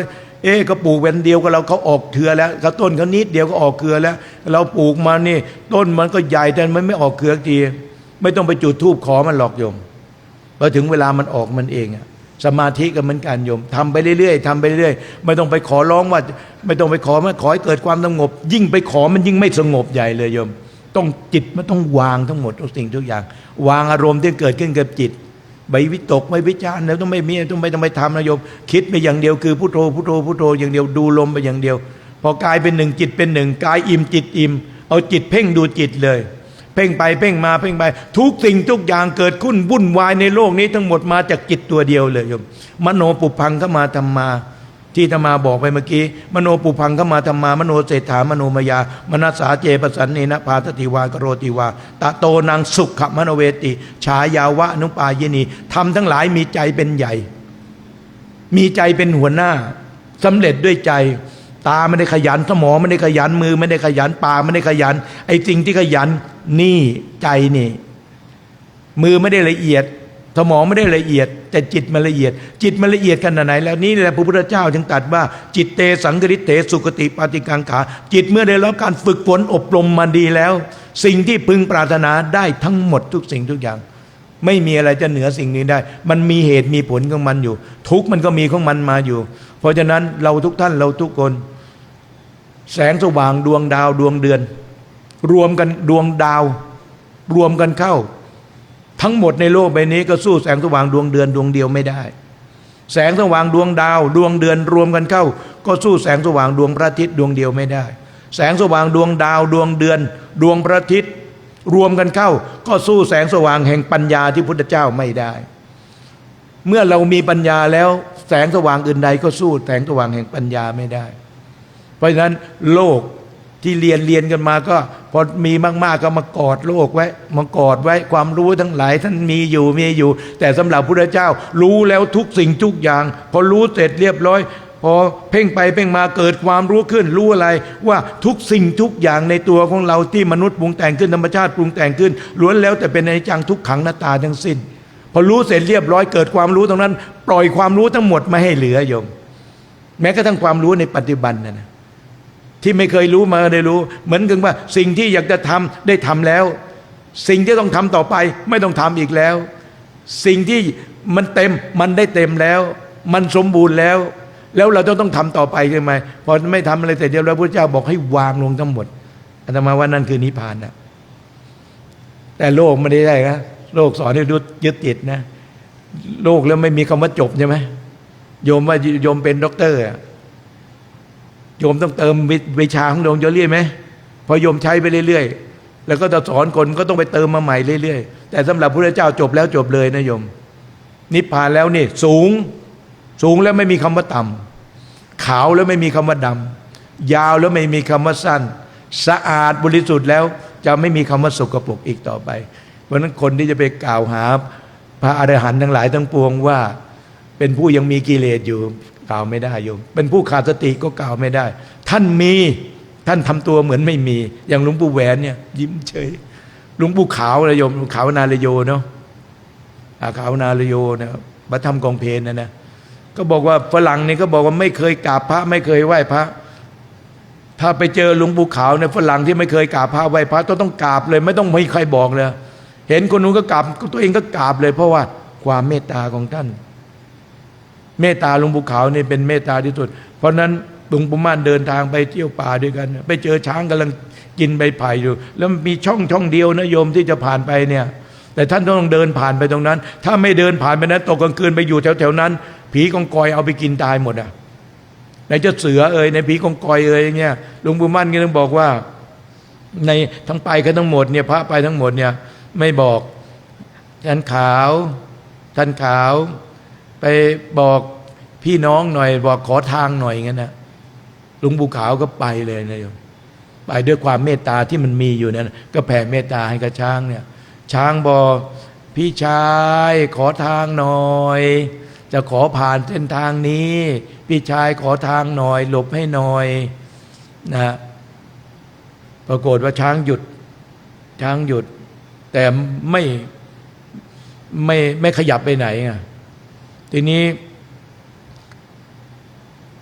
หลวงปู่ขาวก็บอกว่าเอาหยุดแล้วยังอยู่ตรงนั้นแล้วจะเดินไปได้ยังไงเพราะทางมันแคบอย่างนั้นน่ะทุกคนก็กลัวครูบาอาจารย์ก็กลัวก็เลยพอหลวงปู่ขาวก็บอกว่าพี่คิดแค่นั้นเองโยมพอพูดไปแค่นั้นน่ะช้างถอยหลังมาแล้วก็ออกหลบไปหน่อยงาเนี่ยเสียบกันไปในกอไผ่เลยโยมพอใจหรือยังอ่ะเนี่ยมาหลีกทางขนาดนี้พอใจหรือยังนะขอบใจมากนะพี่ชายแล้วก็มาบอกหลวงปู่มั่นแล้วก็เดินทางไปแล้วไม่มีคำกระดุกกระดิกไม่มีเลยนะนี่คือสัตว์เดรัจฉานโยมสัตว์เดรัจฉานมันก็เหมือนเราเนี่ยแหละมีจิตเหมือนกันนะจิตของเราไปอยู่ในเดรัจฉานก็เป็นเดรัจฉานจิตเดรัจฉานมาอยู่เป็นเกิดไปเป็นมนุษย์ก็เป็นมนุษย์จิตไม่มีคำว่าตายแต่ธาตุขันธ์นี่มันแตกกายกันเพราะนั้นอาตมาก็อนุโมทนากับทุกคนเนาะที่ได้มาทำงานเงี้ยจงทำต่อไปไม่ตั้งโครงการไหมจนกว่าจะพระราชทานเพลิงใช่ไหมดีแล้วโยมจริงๆควรจะเปิดให้นักศึกษาเข้ามาร่วมด้วยให้เขามีส่วนร่วมด้วยให้เขาเห็นความสำคัญตรงนี้ตอบแทนคุณแผ่นดินพระองค์ได้ทำประโยชน์กับแผ่นดินนี้ไว้มากมายโยมสิ่งที่เรารู้ยังมีน้อยสิ่งที่เราไม่รู้มันมากกว่าที่ออกมาข่าวนี่เนี่ยโยมที่ทำไปนั้นเหมือนปิดทองหลังพระนะพระบาทสมเด็จนะปิดทองหลังพระเนี่ยเพราะนั้นเราก็ชวนให้เขามาร่วมด้วยแต่โยมรู้ไหมว่าใน10 คนจิตเขาเป็นสมาธิเขาเกิดศรัทธา1 คนเขาเชื่อมั่นในสิ่งที่ถูกต้องมันก็กำไรแล้วนะกำไรแล้วใช่ไหมไม่มีคำว่าศูนย์เปล่าหรอกโยมเพราะนั้นก็อาตมาก็ใช้เวลามามากพอสมควรเนาะแล้วก็ให้โยมได้เข้าใจว่าการประพฤติปฏิบัติไปตามธรรมะเนี่ยหัวใจเป็นใหญ่หัวใจเป็นหัวหน้าสำเร็จอยู่ที่หัวใจเนี่ยดีก็อยู่ตรงนี้ไม่ดีก็อยู่ตรงนี้นี่แก้มันตรงนี้เลยโยมเกาให้มันถูกที่คันใช่ไหมคันขาเกาหลังมันก็ขาก็ไม่หายคันโยมคันขาต้องเกาขาคันหลังต้องเกาขันแล้วมันคันอยู่ที่หัวใจเราเนี่ยแล้วก็ต้องแก้มันตรงหัวใจเพราะจิตตรงนี้แก้ตรงนี้อย่างเดียวพระเจ้าเลยแก้ตรงนี้โยมท่านพอเฟื่องเนี่ยก็เลยบอกว่าให้ภาวนาดูใจพอเลยเห็นแล้วอาตมาไปฝึกสมาธิกับท่านใหม่ๆจริงๆฝึกสมาธิตั้งแต่พรรษาแรกแล้วแต่ไม่มีครูฝึกเองทำเองทั้งหมดเลยนั่งภาวนาอยู่กับป่าช้าทั้งหมดเลยแต่ว่ามันไม่คืบหน้าพอมันไม่คืบหน้าปั๊บไปเจอท่านพ่อท่านรู้ท่านพอเฟื่องไปอยู่กับท่านเนี่ยพอท่านเทศอะไรต่างๆเนี่ยอาตมาทำงานอยู่เนี่ยท่านพ่อไม่ใช่ผมเรียนมาเป็นอย่างนี้มันไปค้านท่านเนี่ยใช่ไหมไปค้านท่านทั้งที่ตัวเองมาฝากตัวเป็นจะมาฝากตัวเป็นลูกศิษย์ท่านนะแต่ไปกลับไปค้านท่านเนี่ยนี่ท่านรู้ไงโยมพอนั่งฉันข้าวชินถ้าท่านจะภาวนาให้ได้เนี่ยสิ่งที่ท่านเรียนมาทั้งหมดเนี่ยต้องทิ้งทั้งหมดนะท่านจึงจะภาวนาได้เราไปกอดตำราไว้ไงโยมไปยึดตำราไว้พอยึดตำราไปปั๊บไม่ปล่อยตำราปั๊บสิ่งที่ท่านสอนความเป็นจริงนะโยมปริยัติกับปฏิบัติคนละเรื่องกันนะโยมอาตมาก็เลยทิ้งพอทิ้งนั่นนะจึงได้ภาวนาได้โยมก็เหมือนกันนะโยมถ้าโยมจะภาวนาโยมต้องตัดหมดนะตัดอารมณ์ทั้งหมดเลยขณะนี้มีแต่จิตกับกายอย่างเดียวทำงานร่วมกันครอบครัวไม่มีสมบัติไม่มีหน้าที่การงานไม่มีสิ่งทั้งหลายทั้งปวงวุ่นวายไม่มีแต่กายกับจิตอย่างเดียวแล้วโยมก็จะภาวนาลงเร็วขึ้นคือบทเขาบอกว่าปิดหูปิดตาเสียบ้างแล้วจะนั่งนอนสบายใช่ไหมได้เปิดหมดทุกสิ่งทุกอย่างนอนยังฝันเลยโยมใช่ไหมมันเป็นอารมณ์อันนั้นก็ขออนุโมทนากับญาติโยมทุกคนเป็นแม่พิมพ์ที่ดีจงภูมิใจในตัวเองที่เกิดมาเป็นแม่พิมพ์นะแล้วจงเป็นพ่อแม่ครูบาอาจารย์ไม่ใช่เปลี่ยนเพียงแค่ความรู้จงเอาหัวใจไปเป็นด้วยทั้งใจด้วยให้เป็นพ่อแม่ครูบาเป็นครูเป็นอาจารย์ที่หัวใจมาเป็นบรรทัดฐานแล้วมันจะออกมาเองเมตตามันจะออกมาสอนด้วยความเมตตาความสอนด้วยความกรุณาเมตตาจิตกรุณาจิตมุทิตาจิตอุเบกขาจิตถ้าจิตมันตั้งมั่นอยู่ในพรหมวิหารทั้งหมดอะไรจะเกิดขึ้นมันก็สามารถให้อภัยกันได้ทั้งหมดเลยนะ พระอรหันต์อยู่ด้วยกันตั้งเยอะแยะไม่ทะเลาะกันเพราะอะไรโยมเพราะอรหันต์มีธรรมเสมอด้วยธรรมมีจิตเสมอด้วยจิตนะมีอารมณ์เสมอด้วยอารมณ์ไม่มีคนนั้นไม่ดีคนนี้ไม่ดีไม่มีโยมทุกสิ่งทุกอย่างเสมอกันหมดนะโยมเพราะฉะนั้นท่านก็อยู่ยังมีความสุขมีความสุขเพราะฉะนั้นท้ายนี้จะมาขออนุโมทนากับทุกท่านทุกคนเนาะที่เราได้ทำหน้าที่ตรงนี้เกิดมาแล้วเราใช้ปัญญาภูมิปัญญาของเราให้เต็มที่และจงใช้ความรู้ความสามารถที่มีอยู่มอบไปให้ปัญญาเป็นฐานเป็นแสงสว่างให้กับนักศึกษาทั้งหลายทั้งปวงเขาไปแล้วเขาได้แล้วเขาไปเป็นคนดีไปทำมาหากินเป็นลูกที่ดีของพ่อแม่เป็นสามีที่ดีของภรรยาและเป็นประสบนิกรที่ดีในใต้ฝ่าละอองธุลีพระบาทเป็นพุทธศาสนิกชนที่ดีในพุทธศาสนาเป็นประชาชนที่ดีของแผ่นดินและเป็นคนดีตลอดไปเราก็มีความสุขแล้วเพราะฉะนั้นเราทุกท่านเราทุกคนพระเจ้าสอนสาวกทั้งหมดไม่เคยคิดเลยว่าสาวกนั้นจะสูงจะต่ำดำหรือขาวแต่สอนด้วยหัวใจที่สม่ำเสมอด้วยมัชฌิมาปฏิปทาเท่ากันทั้งหมดเมตตาเท่ากันทั้งหมดและในที่สุดความเมตตาเหล่านั้นแหละจึงทำให้ทุกคนมุ่งเทิดทูนพระพุทธเจ้าว่าเป็นจอมปราชญ์ศาสดาเอกของโลกเป็นครูบาอาจารย์ของเทพยดามนุษย์ทั้งหลายอาตมาก็ขออนุโมทนากับท่านอธิการบดีนะแล้วก็ศาสตราจารย์หรือด็อกเตอร์ทั้งหลายครูบาอาจารย์ทั้งหลายทุกท่านทุกคนที่มาร่วมกิจการบำเพ็ญบุญบำเพ็ญกุศลน้อมถวายสมเด็จพระนางเจ้าสิริกิติ์นะพระบรมราชินีนาถพระพันปีหลวงนั่นนะก็ขออำนาจแห่งอานิสงส์ที่อาตมาได้เคยสะสมมาขอกราบพระรัตนาอัญเชิญบารมีแห่งพระรัตนตรัยพุทธเจ้าทุกพระองค์พระธรรมคำสอนพุทธเจ้าทุกองค์พ่อแม่ครูบาอาจารย์พระอรหันต์ขีณาสพทุกๆพระองค์บารมีพระแก้วมรกตพระสยามเทวาธิราชบารมีแห่งพระบรมมหากษัตริย์ทุกๆพระองค์บารมีนักปราชญ์ทั้งหลายทั้งปวงจงโปรดมาเมตตาปกปักรักษาคุ้มครองให้ศรัทธาญาติโยมทั้งหลายทุกท่านทุกคนจงมีแต่ความสุขความเจริญจงเจริญด้วยอายุวันนะสุขะพละสิ่งหนึ่งสิ่งใดที่เราท่านทั้งหลายพึงปรารถนาแล้วชอบด้วยธรรมประกอบด้วยเหตุและผลเป็นไปตามบุญวัฒนาของเราที่สะสมมาขอให้สิ่งเหล่านั้นจงเป็นผลสำเร็จจงเป็นผลสำเร็จจงเป็นผลสำเร็จสมความปรารถนาทุกอย่างทุกประการจงมีแก่พวกเราและท่านทั้งหลายด้วยกันทุกท่านทุกคนด้วยเทินเทศนาวสาเนสิ้นสุดแสดงพระธรรมเทศนาจึงขอยุติลงไว้แต่เพียงเท่านี้เอวังก็มีด้วยประการฉนี้สาธุลำดับต่อไปขออนุญาตเรียนเชิญศาสตราจารย์ปฏิบัติดร.ชลินเตชะพันธ์รองอธิการบดีมหาวิทยาลัยเชียงใหม่เบื้องหน้าครูอาจารย์ครับจักได้ถือพานดอกไม้ธูปเทียนในการขอขมาวัดครับและเรียนเชิญพี่สราวุฒิชัยนินกองบริหารด้านกลางสำนักงานมหาวิทยาลัยและอาจารย์ที่ปรึกษาชมรมพุทธศิลปะศึกษาและประเพณีสโมสรนักศึกษามหาวิทยาลัยเชียงใหม่ได้นำกล่าวคำขอขมาวัดครูบาอาจารย์ครับขออนุญาตเรียนเชิญครับกราบขอโอกาสพ่อแม่ครูบาอาจารย์ครับด้วยกายก็ดีด้วยวาจาก็ดีด้วยใจก็ดีหากเราทุกท่านในพิธีและที่รับชมอยู่ทางบ้านได้เคยประมาทพลาดพลั้งล่วงเกินพ่อแม่ครูบาอาจารย์หลวงปู่สุชินปริปุณโญด้วยการระลึกได้ก็ดีระลึกไม่ได้ก็ดีด้วยเจตนาก็ดีด้วยไม่เจตนาก็ดี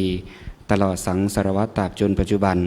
พวกเรากราบขอขมาพ่อแม่ครูบาอาจารย์ขอพ่อแม่ครูบาอาจารย์โปรดอดโทษอโหสิกรรมเพื่อไม่ให้เป็นนิวรธรรมขวางกั้นการเจริญกุศลคุณความดีของเราทั้งหลายในการต่อไปบุญใดที่พ่อแม่ครูบาอาจารย์ได้บำเพ็ญไว้ดีแล้วเราทุกท่านขออนุโมทนาในบุญนั้นอย่างยิ่งบุญใดที่เราทุกท่านได้กระทำไว้ดีแล้วขอพ่อแม่ครูบาอาจารย์โปรดมีส่วนในบุญนั้นทุกประการลำดับต่อไปขอเชิญทุกท่านกล่าวขอขมาวัดเป็นภาษาบาลีได้พร้อมกันนะครับนะโมตัสสะภะคะวะโตอะระหะโตสัมมาสัมพุทธัสสะนะโมตัสสะภะคะวะโตอะระหะโตสัมมาสัมพุทธัสสะนะโมตัสสะภะคะวะ อะระหะโตสัมมาสัมพุทธัสสะมหาเทเรปะมาเดนะดาวารตะเยนะกตังสัพพังอปราทังขมตุโนพันเตมหาเทเรปะมาเดนะดาวารตะเยนะกตังสัพพังอปราทังขมตุโนพันเตมหาเทเรปะมาเดนะดาวารตะเยนะกตังสัพพังอปราทังขมตุโนพันเตอะหังขมามิตุมเหหิปิเมขมิตตบังขมามะพันเตสัพพพุทธานุภาเวนะสัพพธัมมานุภาเวนะสัพพสังฆานุภาเวนะพุทธรัตนังธัมมรัตนังสังฆรัตนังตินนังรัตนานังอนุภาเวนะจตุราสีติสหัสสะธรรมขันธานุภาเวนะปิตกัตยานุภาเวนะสัพเบเตโรคาสัพเบเตพยาสัพเบเตอันตรายาสัพเบเตอุปัตตวาสัพเบเตดุลนิมิตตาสัพเบเตอวมังกราวินัสสันตุอายุวันโนสุขังพระลังสาธุใดๆก็ตามที่ศรัทธาญาติโยมทั้งหลายได้เคยประมาทตัวในอาตมาไว้ต่อหน้าก็ดีรับหลังก็ดีทั้งในอดีตชาติก็ดีปัจจุบันชาติก็ดีรู้อยู่ก็ดีไม่รู้อยู่ก็ดีอันประกอบด้วยกายกรรมวจีกรรมมโนกรรมอาตมาก็ขอรับเครื่องสักการะขอขมากรรม